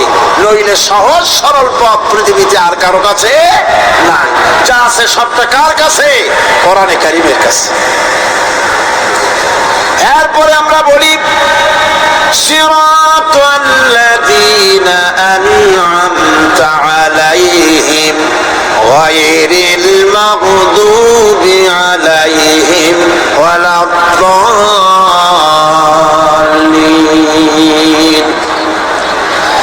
রাস্তা থেকে মানুষেরা মাঠের ভিতরে নামার চেষ্টা করছেন, কিন্তু মানুষকে কষ্ট দেওয়া ছাড়া কিছুই হবে না। আমি অনুরোধ করছি, রাস্তা থেকে লোকেরা মাহফিলের ভেতরে ঢোকার চেষ্টা করবেন না। বিরাট রকমের ব্যাঘাত সৃষ্টি হবে। সকলে বসে বলুন, যিনি যে জায়গায় আছে সেখানে বসুন, চাপ সৃষ্টি করবেন না, বসুন। আপনারা দাঁড়ালে আরো বিশৃঙ্খলার সৃষ্টি হবে। কোরআনের মাহফিল, খবরদার বেয়াদবি করবেন না, কেউ দাঁড়াবেন না। যারা দাঁড়িয়েছেন বসেন, আর জোরে সোরে জিকির করেন লা ইলাহা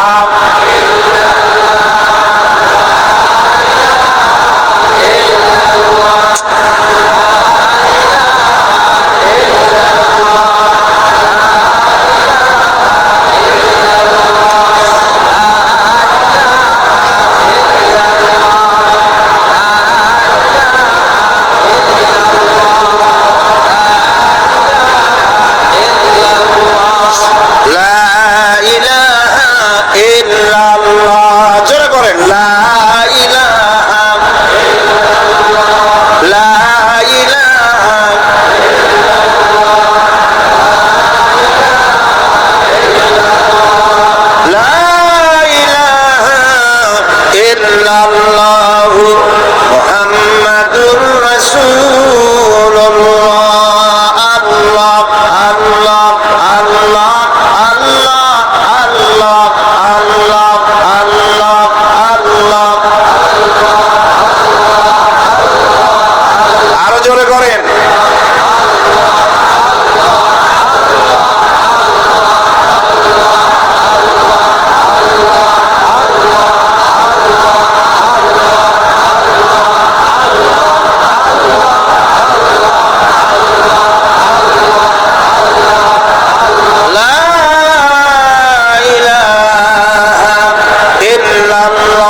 এটাকে কন্ট্রোল করতে পারবে না। এটাকে কন্ট্রোল করার দায়িত্ব আল্লাহ পাকের। কার দায়িত্ব? আল্লাহর কাছে সাহায্য চাই। আল্লাহ পাক কোরআনের মাহফিল, কোরআন শোনার জন্য মানুষের কাছে সহজ করে দাও, জোরে কোন আমিন। প্রচন্ড রকমের মানুষের চাপ সৃষ্টি হয়েছে। আপনারা রাস্তা থেকে মানুষকে চাপাচাপি করবেন না, সবাই বসে হাঁটতে চেষ্টা করবেন না। এত বড় মাহফিল, আপনি হাজিয়া মানুষকে কষ্ট দিবেন না। যারা যেখানে দাঁড়াইছে সেখানে বসেন, বরকত হবে। হাঁটলে গুনাহ হবে, হাঁটবেন না। বন্ধুগণ, আমি আজ খুব লম্বা কথা বলবো না, কারণ মানুষের প্রচন্ড, অতীতের যে কোনো বছরের তুলনায় প্রচন্ড চাপ সৃষ্টি হয়েছে মানুষের। আমি কথা গুছাই আনতেছি। সিরাতুল মুস্তাকিম, এজন্য মডেল দরকার। কার অনুসরণ করব?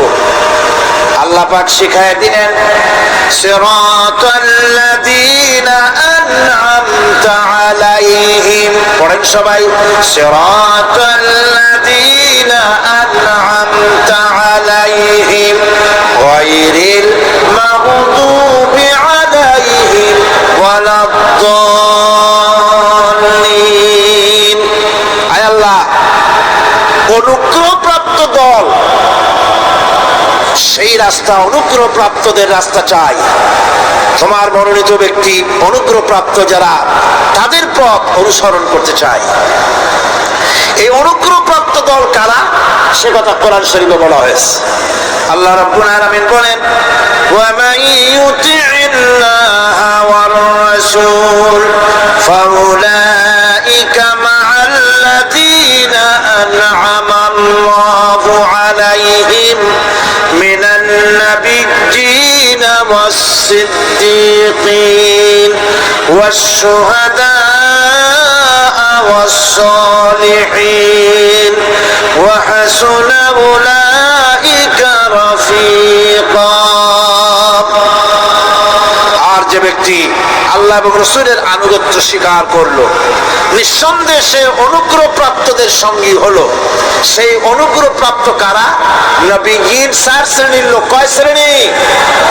বলেন সবাই, কয় শ্রেণী? নবীগণ, সিদ্দিকিন, শুহাদা, সালিহিন। এই 4 শ্রেণীর লোক হচ্ছে আল্লাহ পাকের অনুগ্রহপ্রাপ্ত লোক। কাল আলহামদুলিল্লাহ।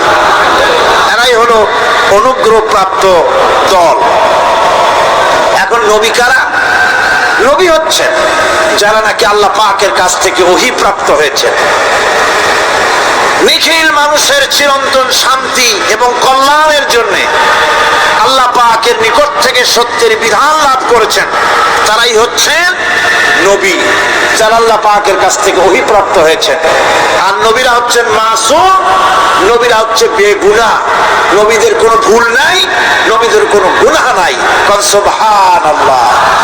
এই পৃথিবীর মধ্যে সুপার কোয়ালিটির মানুষ, সর্বশ্রেষ্ঠ মানুষ কারা? নবীরা। সর্বশ্রেষ্ঠ মানুষ কারা?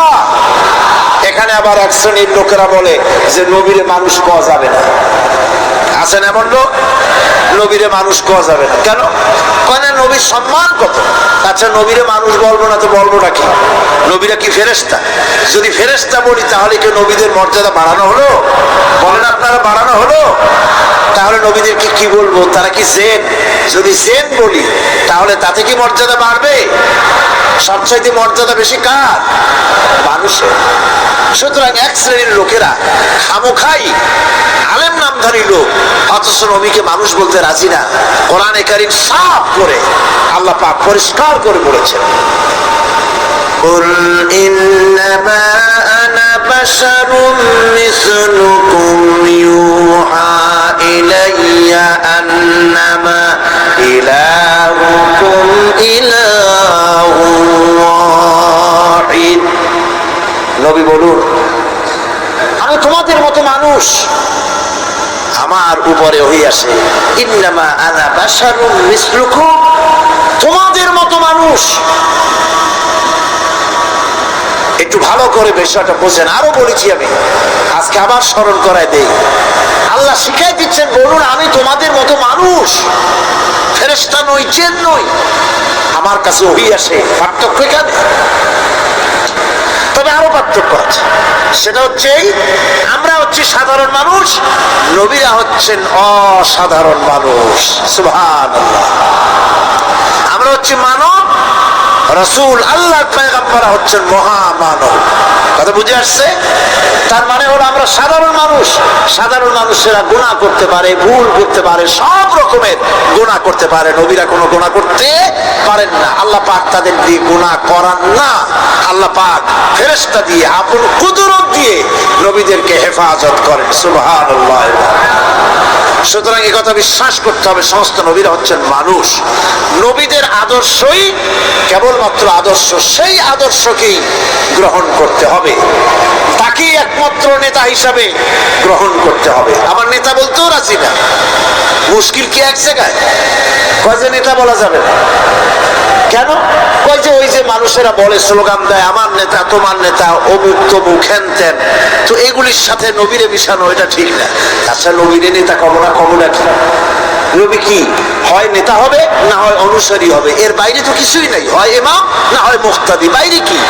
বাইরে তো নাই কিছু। সুতরাং নবী কি মুক্তাদি হবে? নবী কি অনুসারী হবে? নিশ্চয়ই হাজার বার নবী হচ্ছেন ইমাম, নবী হচ্ছেন নেতা। আমরা যখন আরবিতে বলি, ওনারা নিজেরাও আরবিতে বলেন, তখন কোনো আপত্তি হয় না। আল্লাহুম্মা সাল্লি আলা সাইয়্যিদিনা মুহাম্মদ। সাইয়্যিদিনা মানে হচ্ছে আমাদের লিডার, আমাদের নেতা। সাইয়্যিদিনা যখন বলে তখন আপত্তি করে না, কিন্তু আমাদের নেতা বললেই আপত্তি করেন। বাংলা ভাষা, বাংলাদেশি মানুষ হইয়া বাংলা ভাষার প্রতি গভীর জ্ঞান দেখলে দুঃখই হয়।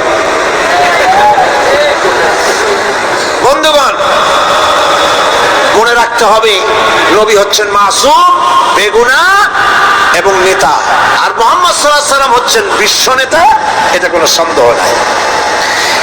এই নবীর অনুসরণ করতে হবে।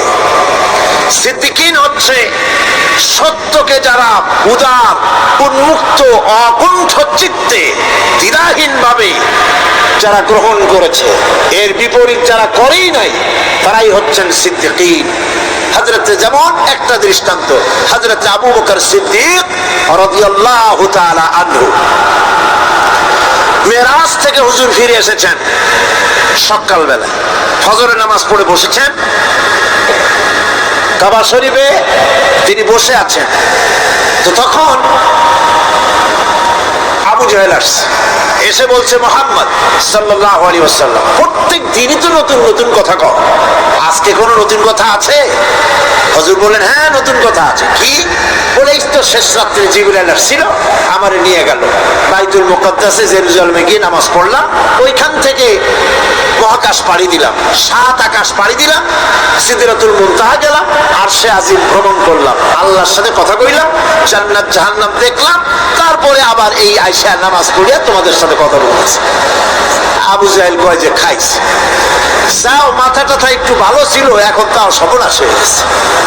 কয়, মুহাম্মদ সাল্লাল্লাহু আলাইহি ওয়াসাল্লাম তুমি যা বললা, এই কথাটা আমি কি হুবহু মানুষের কাছে বলবো? হুজুর বলছেন, অবশ্যই বলো গিয়ে। আবু জাহেল চিন্তা করলো, দিস ইজ দ্য মোমেন্ট, এটাই হলো আসল সুযোগ পেয়ে গেছে মানুষকে বিভ্রান্ত করার জন্য। সবার আগে ছুটে চলল হযরতে আবু বকর রাদিয়াল্লাহু তাআলা আনহুর বাড়িতে, যে বলছেন, আবু বকর শুনেছো? বলে, কি?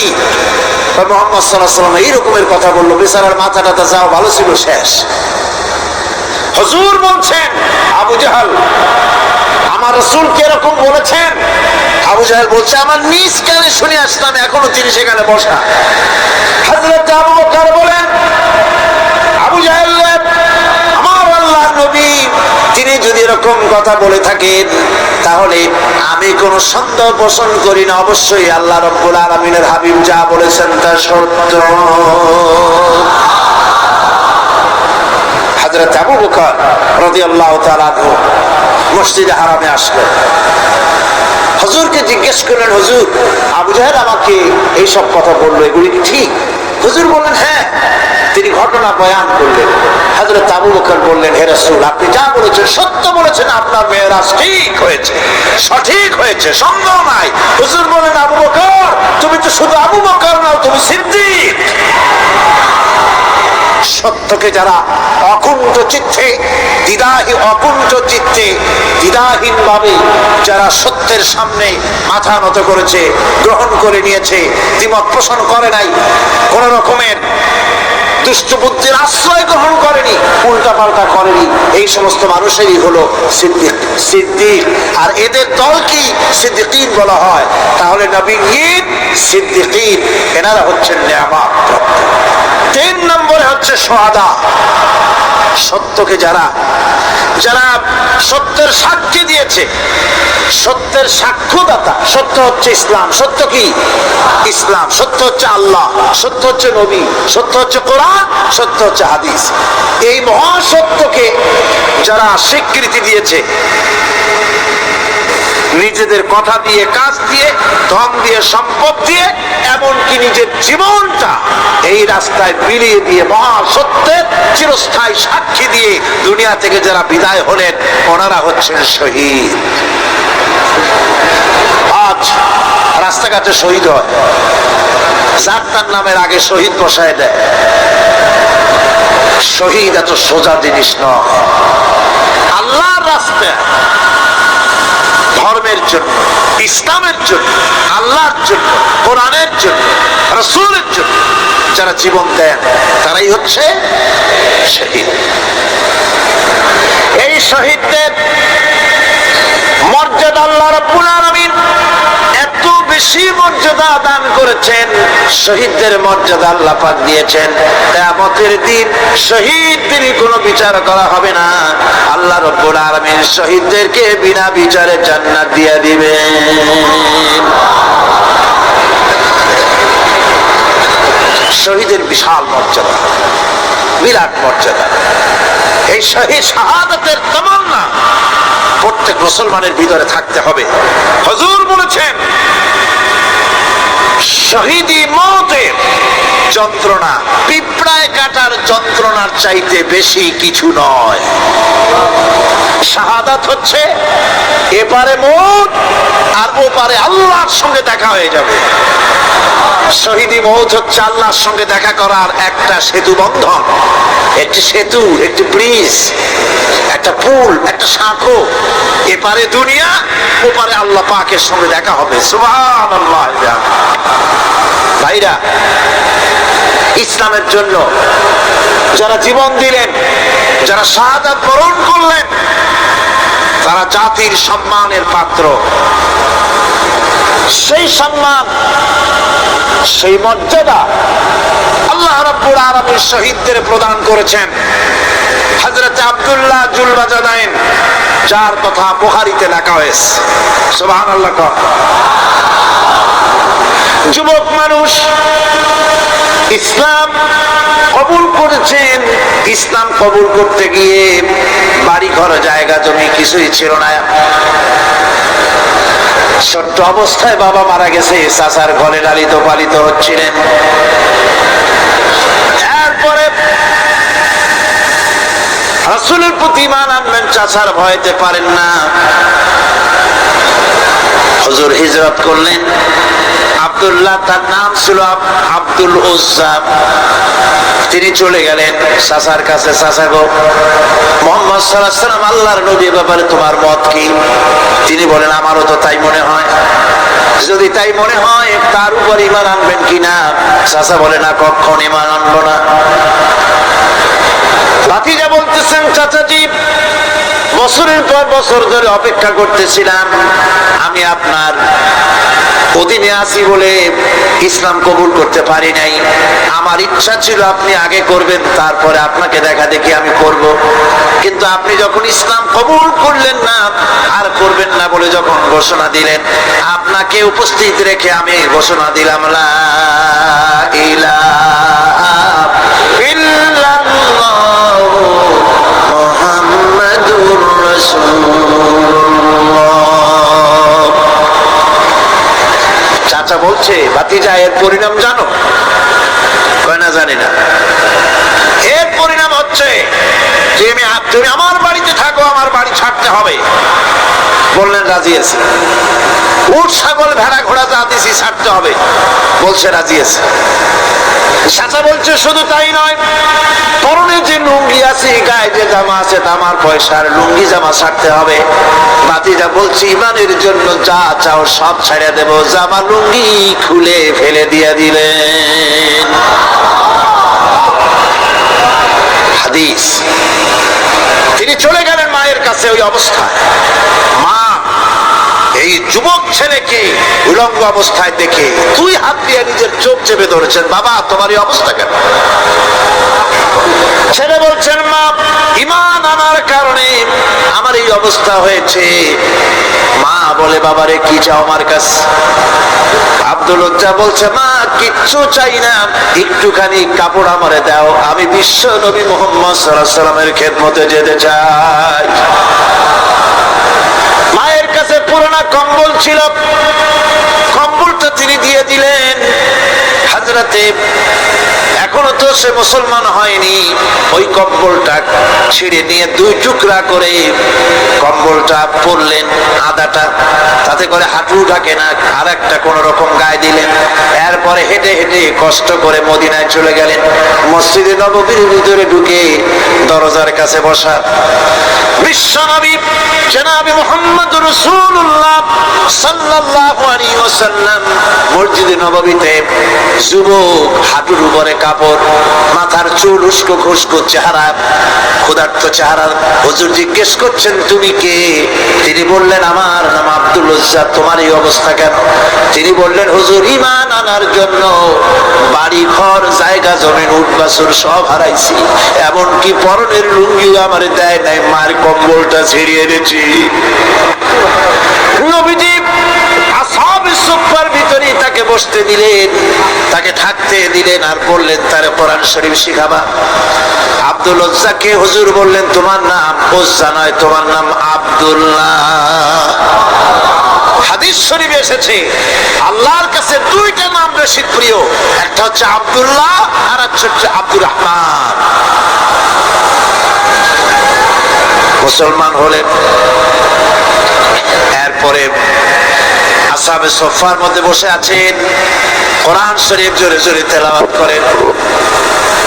আসহাবে সুফফা রাসূলের কাছে নালিশ করলেন, অভিযোগ করলেন হুজুর এই আব্দুল্লাহর কোরআন শরীফ এত জোরে পড়ে, তার চিল্লানির জ্বালায় আমরা বিশ্রাম করতে পারি না। নবীজি বললেন সাহাবীরা আব্দুল্লাহকে বেশি করে চিল্লাইতে দাও, বাধা দিও না, কারণ তার ঈমান বড় দামের ঈমান হয়েছে, ঈমান আনতে গিয়ে কিছু আনতে পারে নাই, তাকে বাধা দিও না, প্রাণ ভরে চিল্লাইতে দাও, জোরে জোরে পড়তে দাও। ইতিমধ্যে তাবুকের যুদ্ধে জনদামামা বেজে উঠেছে। রোমান সৈন্যরা হুজুরের সঙ্গে যুদ্ধ করবে, জিহাদ করবে, ইসলামকে পরাজিত করার জন্য তারা আক্রমণের প্রস্তুতি নিল। নবীজি রোমানদের সঙ্গে লড়াই হবে বলে সাহাবায়ে কেরামদের কাছে সাহায্য চাইলেন, যার কাছে যা আছে অস্ত্রপাতি জমা করো, টাকা দাও, পয়সা দাও। সবাই মিলে দিতে লাগলেন। দিতে দিতে মহিলারা গলার হাত, নাকের ফুল, কানের দুল হুজুরের সামনে স্তূপ হয়ে গেছে, টাকা কড়ি সোনা দানা সব শুদ্ধ। হুজুর বলছেন সাহাবীরা সবাই তো সব জিনিস দিলে, আমার আবু বকর দেখি না কেন? হযরত আবু বকর রাদিয়াল্লাহু তাআলা আনহু একটা পিলারের আড়ালে দাঁড়ানো ছিলেন। হুজুরের ডাক শুনে তিনি আসলেন, হাতে ছোট্ট একটা থলি, চোখে পানি। থলিটা হুজুরের হাতে তুলে দিলেন। হুজুর থলি ছাড়লেন, দেখা গেল কয়েকটা দিরহাম আর কয়েক কেজি গম, আর কিছু নেই। হুজুর তাকালেন, দেখছেন আবু বকর রাদিয়াল্লাহু তাআলা আনহু চোখের পানিতে দাঁড়িয়ে ভিজে ভিজে পড়তেছে। হুজুর বললেন আমার সাহাবীরা আজ তোমরা সকলে মিলে যে দান করেছো, সেই দানের তুলনায় আবু বকর যে দান করেছে আল্লাহ রাব্বুল আলামিনের কাছে তার বেশি মূল্য হয়েছে। মনের মধ্যে অনেকের প্রশ্ন জাগলো, কেমন করে তা হলো, আমরা এত এত দিলাম। হুজুর জিজ্ঞেস করলেন, ও সাহাবী, তুমি কত দিয়েছো, বাড়ি কত আছে? তিনি বললেন, এত দিছি, এত আছে। তুমি কত দিয়েছো, কত রেখে এসেছো? প্রত্যেকে এরকম বলল। হযরতে ওসমান, হযরতে ওমর, হযরতে আলী রিদওয়ানুল্লাহ তাআলা আলাইহিম আজমাইন, তারাও বললেন, অর্ধেক এনেছি, অর্ধেক থুয়ে আসছি, 2 ভাগ এনেছি, 1 ভাগ রেখে আসছি। সব শেষে নবীজি হযরত আবু বকর রাদিয়াল্লাহু তাআলা আনহুকে প্রশ্ন করলেন, আবু বকর, তুমি কি এনেছো আর বাড়ি কি রেখে এসেছো? হযরত আবু বকর বলেন, ইয়া রাসূলুল্লাহ, ইয়া হাবিবাল্লাহ, আমার বাড়িতে জাগতিক সম্পদ বলতে যা বুঝায় সবটুকু এনে নবীজির কদম মোবারকে দান করে দিয়েছি। আবু বকরের ঘরে এখন আল্লাহ আর তার রাসূল ছাড়া কোনো জিনিস বাকি নাই, যা ছিল সব এনেছি। হুজুর জিহাদে রওনা হলেন 30,000 সৈন্য সাথে, 30 সহস্র সৈন্য নিয়ে নবীজি তাবুকের দিকে চললেন। পথের মধ্যে হযরতে আব্দুল্লাহ এসে হুজুরের সামনে দাঁড়ায় গেছেন। আব্দুল্লাহ এসে বলেন, ইয়া রাসূলুল্লাহ, একটু দাঁড়ান। এই জিহাদে মেয়ে লোক পুরুষেরা সাহাবীরা সবাই প্রাণ ভরে দান করলো, কিন্তু আমি এমন এক বান্দা, আল্লাহর কিছুই দিতে পারলাম না। আমার তো দেওয়ার মতো কিছুই নাই হুজুর, আমার দেওয়ার মতো কিছুই নাই। তবে আমি আপনার কাছে দোয়া চাই, আপনি দোয়া করুন, আমি যেন এই যুদ্ধে, এই জিহাদের ময়দানে আমি যেন শহীদ হতে পারি। নবীজি বললেন, একটু বাকল নিয়ে আসো গাছের। একটা গাছের বাকল আনা হলো। এই বাকলটা হুজুর নিজ হাতে আব্দুল্লাহর হাতে বাঁধা দিলেন আর বললেন, রব্বুল আলামিন, আমি আব্দুল্লাহর রক্ত কাফেরদের জন্য হারাম করে দিলাম। হযরত আব্দুল্লাহ কেঁদে চার হয়ে যাচ্ছেন, বলছেন, ইয়া রাসূলুল্লাহ, আমি চাইলাম শহীদ হব আর আপনি আমার রক্তকে কাফেরদের জন্য হারাম করে দিলেন। হুজুর বলেন, আব্দুল্লাহ রে, এখন যদি তোমার মৃত্যু জ্বরের ভিতর হয়, আল্লাহ রাব্বুল আলামিন তোমারে শাহাদাত নসিব করে দিবেন। তাবুকের ময়দানে হুজুর চলে গেলেন। কয়েকদিন পরে খবর আসলো হুজুরের কাছে, আব্দুল্লাহ কয়েকদিন জ্বর ভোগ করে আব্দুল্লাহ মারা গিয়েছেন। হুজুর বললেন, তার জানাজার ব্যবস্থা করো, কাফন দাফনের ব্যবস্থা করো। ব্যবস্থা হয়ে গেল। রাতের বেলায় দাফন হবে। একজন লোক কবরের কাছে দাঁড়ায় টিম টিম করে একটা আলো নিয়ে দাঁড়ায় আছে, আর একজন লোক কবরের ভিতরে নেমেছেন। 2 ব্যক্তি লাশ 2 হাতে উঁচু করে নিয়ে আসতেছেন কবরের কাছে। যিনি কবরের ভিতরে দাঁড়ানো, তিনি বলতেছেন, লাশ বহন করে তোমরা যে 2 জন আনতেছো, লাশের সাথে খবরদার বেয়াদবি করো না, তোমাদের ভাইয়ের সঙ্গে আদব করো। এই বলে কবরের ভিতরে তিনি দাঁড়িয়েছিলেন, তিনি লাশটারে ধরলেন। কবরের ভিতরে দাঁড়িয়ে তিনি লাশ ধরেছেন, লাশকে কবরে শোয়াই দিয়েছেন। তিনি আর কেউ নন, তিনি বিশ্ব নবী মুহাম্মদুর রাসূলুল্লাহ। নিজের হাতে হযরত আব্দুল্লাহকে শোয়াই দিলেন। লাশ বহন করে যে 2 জন আনলেন, তার একজন হলেন হযরত আবু বকর আর একজন হযরত ওমর রাদিয়াল্লাহু তাআলা আনহুমা। আর আলো নিয়ে যিনি দাঁড়িয়েছেন, টিম টিম করে জ্বলতেছেন, তিনি হযরত বেলাল। কবরের ভিতরে হযরত আব্দুল্লাহকে শুইয়ে দিয়ে উপরে মাটি দিয়ে নবীজি কবরের 2 দিকে হাত দিয়া আল্লাহ রাব্বুল আলামিনের দরবারে ফরিয়াদ তুললেন, রব্বুল আলামিন, আমি আজকে সন্ধ্যা পর্যন্ত এই আব্দুল্লাহর প্রতি রাজি ছিলাম, খুশি ছিলাম। আল্লাহ গো, তুমি আব্দুল্লাহর প্রতি রাজি হয়ে যাও।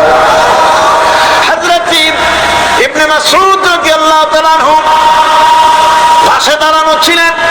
চিৎকার দিয়ে কেঁদে কেঁদে বললেন, আয় আল্লাহ তাআলা, এই কবরের ভিতরে আজকে আব্দুল্লাহর লাশটা না হইয়া যদি আমার লাশ হতো, আমার ভাগ্যটা খুলে যেত। শহীদে মর্যাদা আল্লাহ পাকের কাছে সবথেকে বেশি। এই শহীদের পথ, নিয়ামত প্রাপ্তদের পথ, যারা নিয়ামত পেয়েছে পৃথিবীতে, নবীগণ, সিদ্দিকীন, শুহাদা, এরাই হচ্ছে নিয়ামত প্রাপ্ত। আল্লাহর রাস্তায় জীবন দেওয়ায় যে মজা, পৃথিবীতে আর কোনো কিছুতে সেই মজা নাই। হযরত ওমর রাদিয়াল্লাহু তাআলা আনহু দোয়া করতেন, আল্লাহুম্মা আরযুকনি শাহাদাতান ফি সাবিলিক ওয়াজআল মাউতি ফি বালাদি রাসূলিক। আয় আল্লাহ, তুমি আমাকে শাহাদাতের মওত আমাকে দান করো। শাহাদাতের তামান্না প্রত্যেকটি মুসলমানের ভেতরে থাকতে হবে। শহীদ হওয়া যাবে ইসলামের জন্য। সময় হয়তো আসতে পারে, হয়তো এমন সময় আসতে পারে যখন কোরআনের মর্যাদাকে টিকিয়ে রাখার জন্য, সুন্নতে নববীকে টিকিয়ে রাখার জন্য জান দেওয়া লাগতে পারে। তখন কি আপনারা জীবন দিতে পারবেন?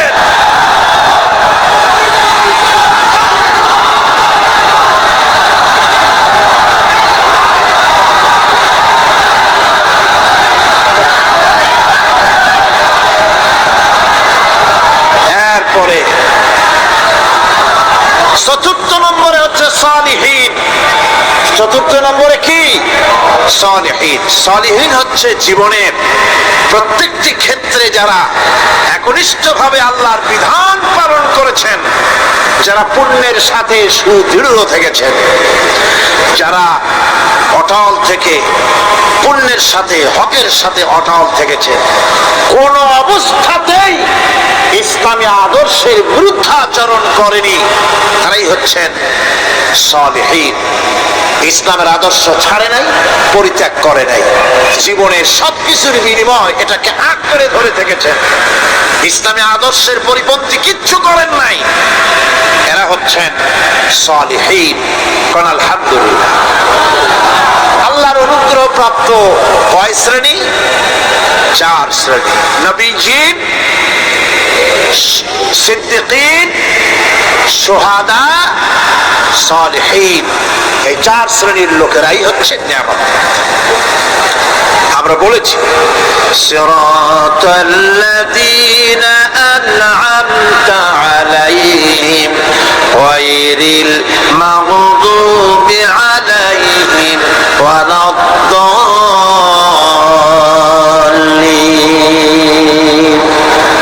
নিয়ামত প্রাপ্তদের পথ চাই, অনুগ্রহ প্রাপ্তদের পথ, আর অভিশপ্ত পথভ্রষ্টদের পথ আমরা চাই না। আমরা পরিহার করে চলবো। এটা একটু আদব। যারা অভিশপ্ত, যারা পথভ্রষ্ট, ওরা কারা? মাগদুব এবং দল্লিন। মাগদুব হচ্ছে অভিশপ্ত, দল্লিন হচ্ছে পথভ্রষ্ট। দুনিয়ার সমস্ত মুফাসসিরিন, মুহাদ্দিসিন সব একমত, মাগদুব হচ্ছে ইহুদিরা। মাগদুব কারা? বলেন না কারা? আর দল্লিন, অভিশপ্ত কারা? খ্রিস্টানেরা। বলেন কারা? একটুখানি জোরে সোরে দরুদ শরীফ পড়েন। সালাতুন ইয়া রাসূলুল্লাহ আলাইকুম, সালামুন ইয়া হাবিবাল্লাহ আলাইকুম।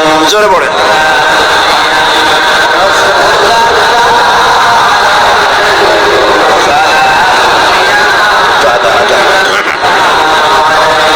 সালাতুন ইয়া রাসূলুল্লাহ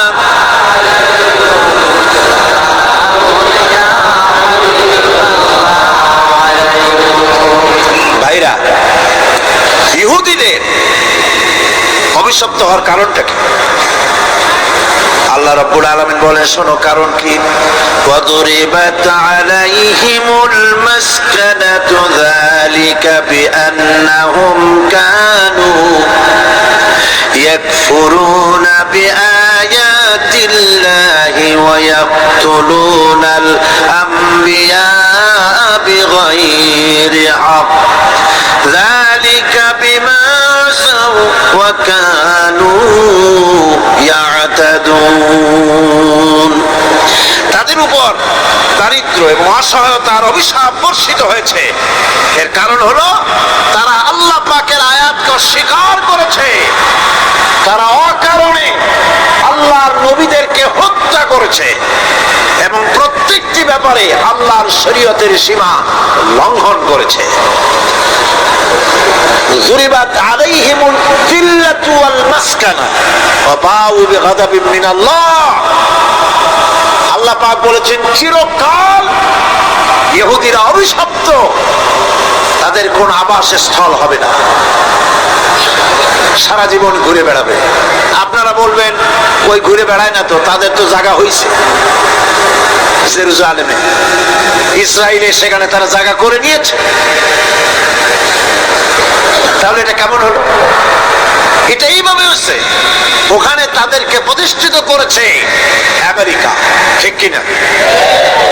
আল্লাহ পাক কোরআন শরীফের মধ্যে বলেছেন, যদিও মানুষের সাহায্যে কোন জায়গায় তাদেরকে আল্লাহ ইচ্ছায় অথবা মানুষের সাহায্যে কোথাও যদি জায়গা হয়, অপমানের জীবন যাপন করতে হবে সারাটা জীবন কিয়ামত পর্যন্ত, দুঃখে দুঃখে মরতে হবে, দেশে দেশে ঘুরে বেড়াতে হবে ভিক্ষুকের মতো।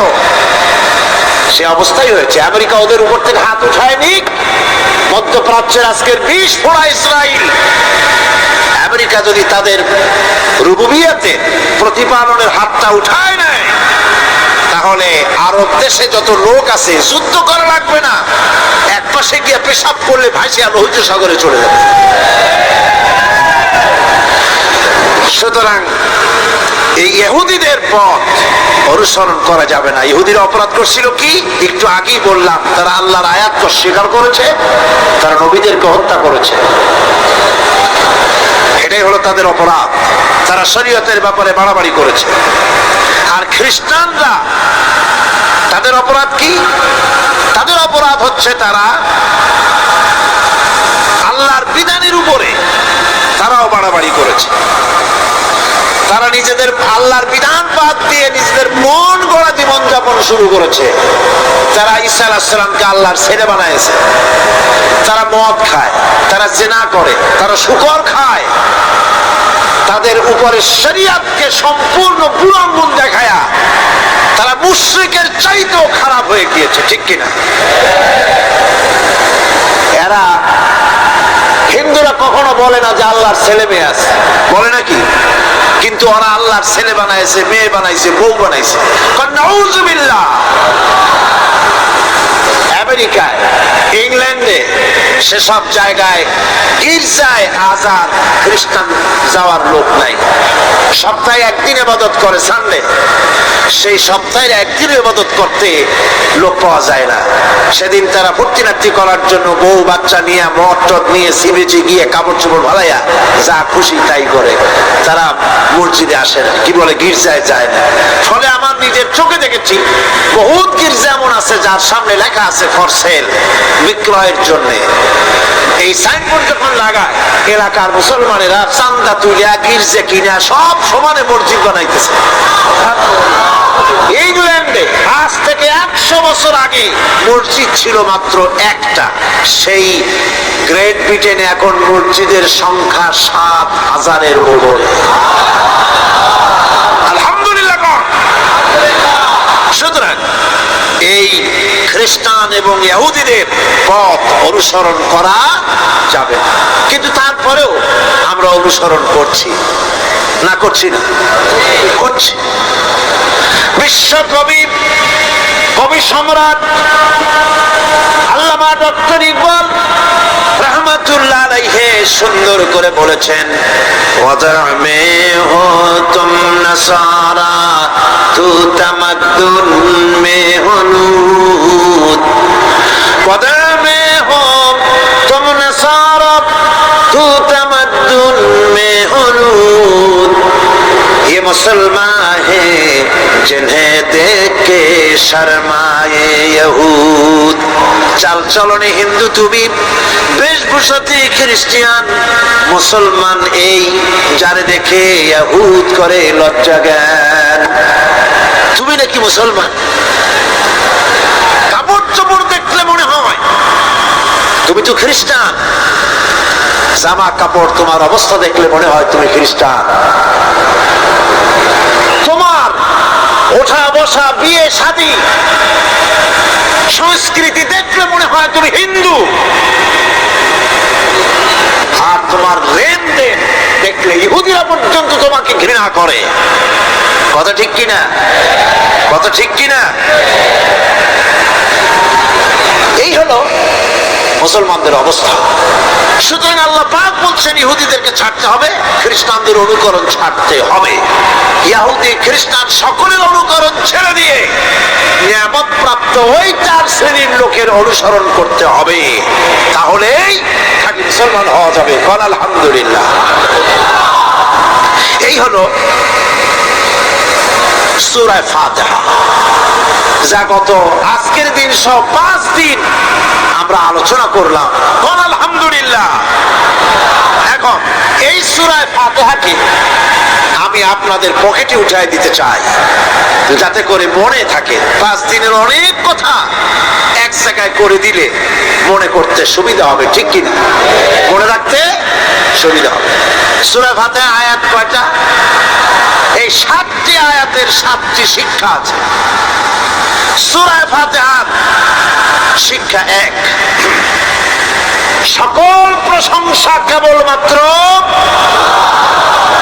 হাদিস শরীফে এসেছে, ইদা মুদিহাল ফাসিকু ইহতাসাতিল আরশ, যখন কোন ফাসিকের প্রশংসা করা হয়, যে ব্যক্তি নামাজ পড়ে না, রোজা করে না, দিন মানে না, ঈমান নাই, চরিত্র নাই, এমন লোককে যখন প্রশংসা করা হয়, আল্লাহ পাকের আরশ গোসায় থরথর করে কাঁপতে থাকে। সুতরাং সমস্ত প্রশংসা হবে কার? পার্লামেন্টে যখন বাজেট বক্তৃতা হলো, বাজেটের উপরে 39 ঘন্টা আলোচনার সুযোগ এলো। আমি দেখলাম প্রত্যেকেই আলোচনার সময় বলছেন, আমি স্মরণ করছি সহস্র বছরের অমুক, শ্রেষ্ঠ অমুক, আমার নেতা অমুক, এভাবে বলছে। প্রত্যেকেই দাঁড়িয়ে বলছে আমি স্মরণ করি অমুক আর তমুক। আমি খুব চিন্তায় পড়ে গেলাম, আহারে, পৃথিবীর 2য় বৃহত্তম মুসলিম দেশ, আমার আল্লাহর নাম উঠছে না। আমি সময় পেলাম 25 মিনিট। তথ্য মন্ত্রণালয়ের কলিজা তো পুঁটি মাছের মতো বড়, সেই জন্য আমার বক্তব্য তারা দেয় নাই। ওই 25 মিনিটে আমি যে আলোচনা করেছি, আমি প্রথম দাঁড়ায়া আমার তৃপ্তি, মনে হয় এই রকমের তৃপ্তি আমার কখনো নিকট বর্তমানে কোনদিন হয়েছে কিনা আল্লাহ জানে। ওই দিন আমি যা তৃপ্তি পেয়েছি, আমি দাঁড়িয়ে বললাম নাহমাদু রাসূলি আলা হামদু সানা কুইয়া, তারপরে বললাম আমি স্মরণ করছি হৃদয়ের সবটুকু আবেগ উজাড় করে, জীবনের সব শ্রদ্ধা একত্রিত করে আমি স্মরণ করছি। যখন বলছি দেখি 2 দিকের মানুষ হতচকিত হয়েছে, কার নাম কবি। আমি বললাম আমি স্মরণ করছি বিশাল ওই আকাশের মালিক, বিস্তীর্ণ এই জমিনের মালিক, কুল কায়নাতের মালিক আমার আল্লাহ রাব্বুল আলামিনকে স্মরণ করছি।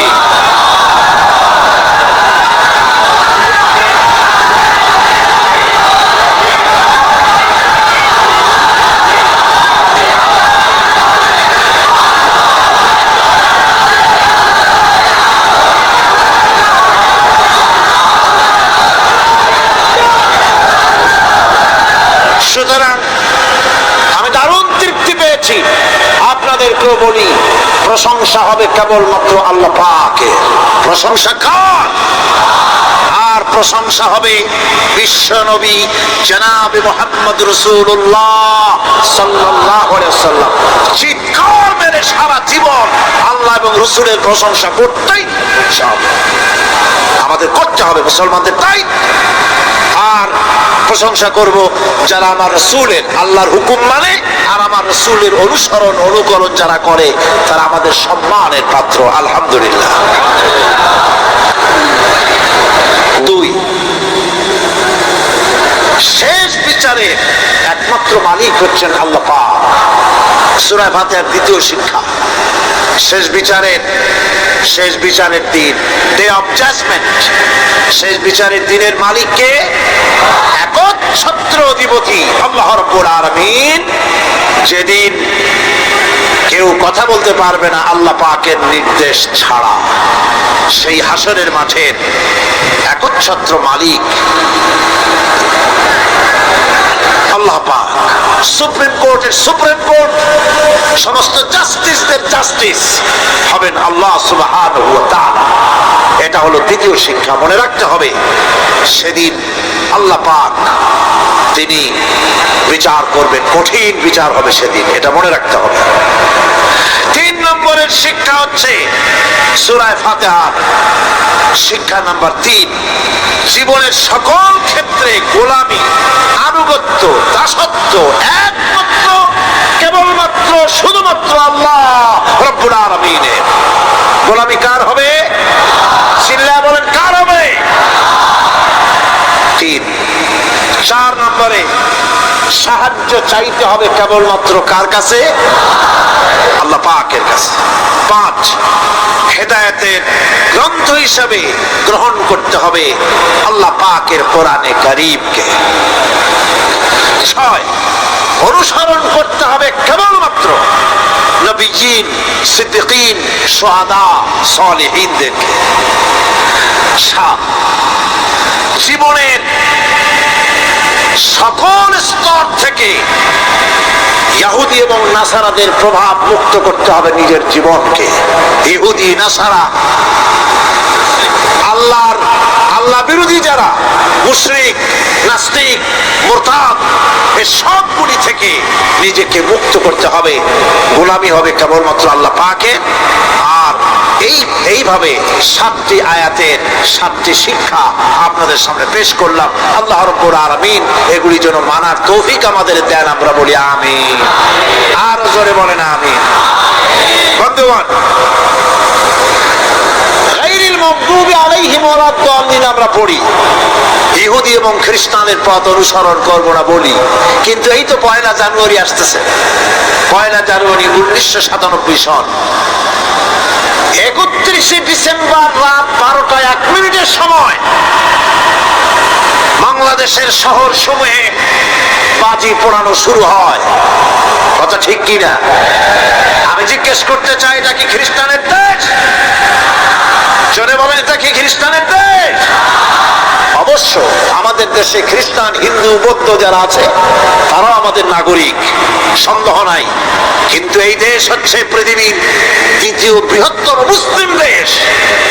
খ্রিস্টানেরা নববর্ষ উদযাপনের জন্য বাজি পোড়া, ফুর্তি করুক, যা বললে তাই করুক, কিন্তু একজন মুসলমান এই নববর্ষ উদযাপনের জন্য বাজি পোড়াতে পারে না, বোমা ফুটাতে পারে না, ফুর্তি করতে পারে না। মানে নাই, জাস্টিফিকেশন নাই। এটা যদি করা হয় আপনি খ্রিস্টানদের গোলামি করছেন, এটাই প্রমাণিত হবে। 1 বৈশাখ নববর্ষ উদযাপন করা হয় আমাদের দেশে। আজ 2-4 বছর ধরে শুরু হয়েছে 1 বৈশাখ উদযাপন করা। 1 বৈশাখে সকাল বেলায় বাসন্তী রঙের শাড়ি পরে সারা রাত রাস্তায় আলপনা এঁকে রমনা লেকের পাশে গিয়ে যুবতী আর যুবকরা বাসন্তী রঙের শাড়ি পরে সূর্য উদয়ের পানে করজোড়ে সেদিকে তাকিয়ে বলে, এসো হে নববৈশাখ স্বাগতম হে। বৈশাখ বলে বাবাজিরা আমারে ডাকতেছো, ওয়েট এন্ড সি, অপেক্ষা করো, আসতেছি। যে বৈশাখকে ডাকা হলো, স্বাভাবিক বৈশাখ কালবৈশাখীর রুদ্র রূপ ধারণ করে 180 মাইল স্পিডে এসে বাড়ি ঘর কল কারখানা ভাঙ্গা জমের মতো স্বাগতম হে।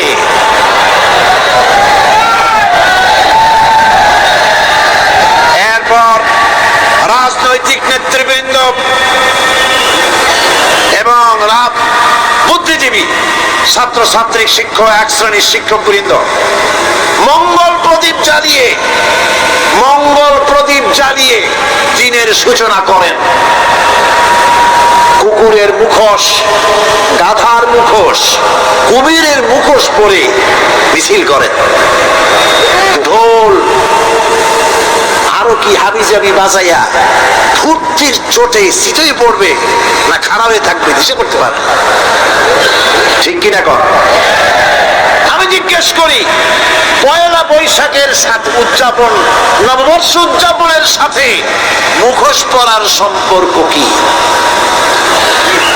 গরু আর গাধার শুকরের মুখোশ পরে আপনি কি বুঝাতে চান যে নতুন বছরটা জাতির সাথে গাধার মতো ব্যবহার করবেন অথবা কুকুরের মতো? নাউযুবিল্লাহি মিন যালিক। মুসলমানদের জন্য জায়েজ নাই, হারাম হারাম। বৈশাখের কোনো গুরুত্ব নাই। পয়লা বৈশাখ যদি কিছু করতেই হয়, ফজরের নামাজ পড়ে, দরুদ পড়ে, তেলাওয়াত করে আল্লাহর কাছে মুসলমানের দোয়া করা দরকার। আল্লাহ, বিগত বছরটা পার করেছি গুনাহ করে, নাফরমানি করে, আগামী বছর আমাদেরকে নেককার বানাও, নামাজি বানাও, চরিত্রবান বানাও, দিনদার বানাও, বছরটা দেশের জন্য, জাতির জন্য কল্যাণকর করে দাও। ভালো হইতো না? ভালো হইতো না? ভালো হতো। কিন্তু কপাল খারাপ, সংস্কৃতির নামে আসছে বেহায়াপনা। ভারতীয় উৎসব হয় বাংলাদেশে, ইন্ডিয়ান ফেস্টিভ্যাল। আমি প্রশ্ন করতে চাই সরকারের কাছে, বাংলাদেশের উৎসব ভারতে হয় কিনা? যদি বাংলাদেশের উৎসব ভারতে না হয়, বাংলার মাটিতে ভারতের উৎসব কেন?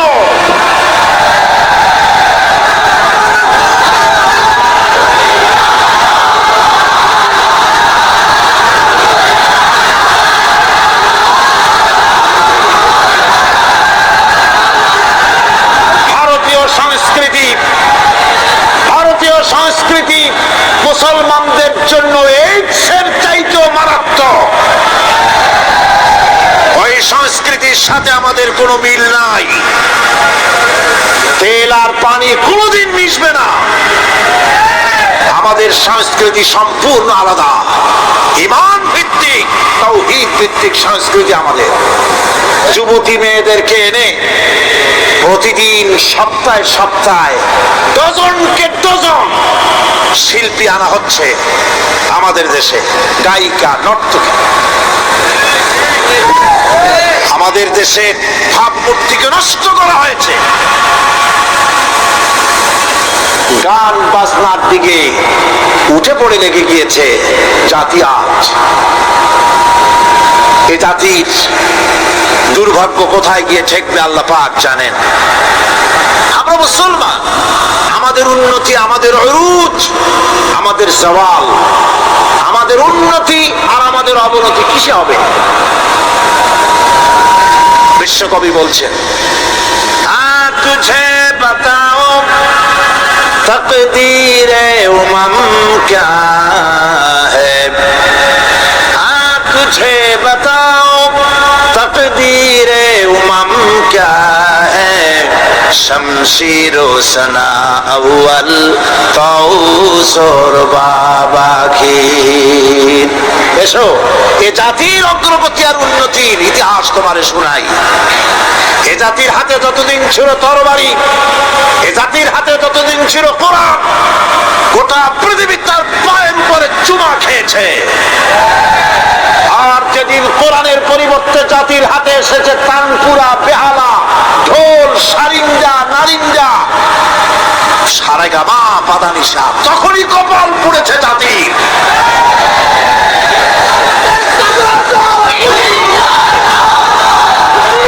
আজ আমাদের দেশে স্বাধীনতার রজত জয়ন্তী উদযাপন হয়েছে, শুধু গান আর গান, নাচ আর নাচ। সরকারের কোটি কোটি টাকা খরচ হয়েছে। স্বাধীনতার জন্য তো উৎসব করবই।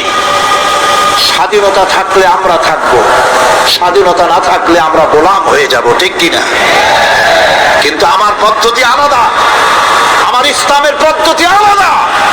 আমরা হিন্দুর মতো, খ্রিস্টানের মতো নাচতে পারি না, গাইতে পারি না, ঢোল বাজাতে পারি না। বিজয় এলে কি করবেন আল্লাহ শিখাই দিয়েছেন। কে শিখিয়েছে? আল্লাহ রাব্বুল আলামিন বলেন, ইযা জাআ নাসরুল্লাহি ওয়াল ফাতহ ওয়া রাআইতান নাসা ইয়াদখুলুনা ফি দীনিল্লাহি আফওয়াজা ফাসাব্বিহ বিহামদি রাব্বিকা ওয়াস্তাগফির ইন্নাহু কানা তাওয়াবা। আল্লাহর পক্ষ থেকে যখন বিজয় আসবে, ও নবী, বিজয় যখন আসবে আল্লাহর পক্ষ থেকে, তখন আপনি দেখতে পাবেন আল্লাহর পক্ষ থেকে মদদ, বিজয় যখন আসবে দলে দলে লোক ইসলামের মধ্যে প্রবেশ করবে। এই বিজয় দেখে আপনি কি করবেন? আপনার জন্য দায়িত্ব তখন ফাসাব্বিহ বিহামদি রাব্বিকা ওয়াস্তাগফির ইন্নাহু কানা তাওয়াবা। আপনি বেশি করে ইস্তেগফার করুন, বেশি করে তাসবিহ পড়ুন।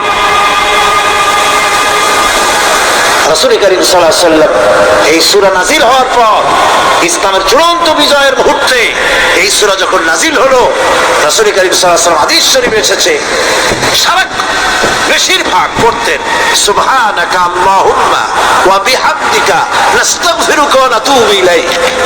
সুবহানাকা পড়েন, সুবহানাকা আল্লাহুম্মা ওয়া বিহামদিকা নাস্তাগফিরুকা ওয়া নাতুবু ইলাইক। রাসূল করিম সাল্লাল্লাহু আলাইহি ওয়াসাল্লামকে হযরত আয়েশা সিদ্দিকা রাদিয়াল্লাহু তাআলা আনহা জিজ্ঞেস করেছেন, হুজুর আপনি এখন এই দোয়াটা একটু বেশি বেশি করতেছেন কেন? হুজুর বলেছেন, এটা আমাকে পড়তে বলা হয়েছে, আমাকে ইস্তেগফার করতে বলা হয়েছে, আমাকে তাসবিহ করতে বলা হয়েছে। অর্থাৎ বিজয়ে বিনয়ী হও, স্বাধীনতা দেন আল্লাহ, টিকায় রাখার মালিকও সে আল্লাহর প্রতি রুজু হতে হবে, মাথা নত করতে হবে। ঢোল বাজাইয়া জাতির স্বাধীনতা রক্ষা করা যাবে না। গানকে নাটক করে ভারতীয় সংস্কৃতির উলঙ্গ বেহায়া নর্তকী এনে বাংলাদেশের স্বাধীনতা রক্ষা করা যাবে না। স্বাধীনতা রক্ষা করতে পারবে ইমানদার সাহসী সরকার। ইমানদার হতে হবে, সাহসী হতে হবে। স্পষ্ট করে ভারতকে জানিয়ে দিতে হবে, বাংলাদেশের বুকের উপর থেকে ট্রানজিট দেওয়া হবে না, হবে না, হবে না। আমাদের চট্টগ্রামের এই চট্টগ্রামের পোর্টকে থামুন, চট্টগ্রামের বীর চট্টগ্রাম পোর্টকে ভারতের জন্য মুক্ত হতে দেওয়া হবে না। দেশের লক্ষ লক্ষ মানুষের জীবন যেতে পারে, ভারতকে ট্রানজিট দেব না। ভারতকে ট্রানজিট দেওয়ার অর্থ হল ভারতের সেনাবাহিনীকে বাংলাদেশকে ওয়েলকাম করা, ভারতের ডেঙ্গু জ্বর, তাদের এইডস রোগ বাংলাদেশে আমদানি করা, বাংলাদেশকে ভুটান সিকিমের মতো ভারতের গোলাম বানিয়ে দেওয়া।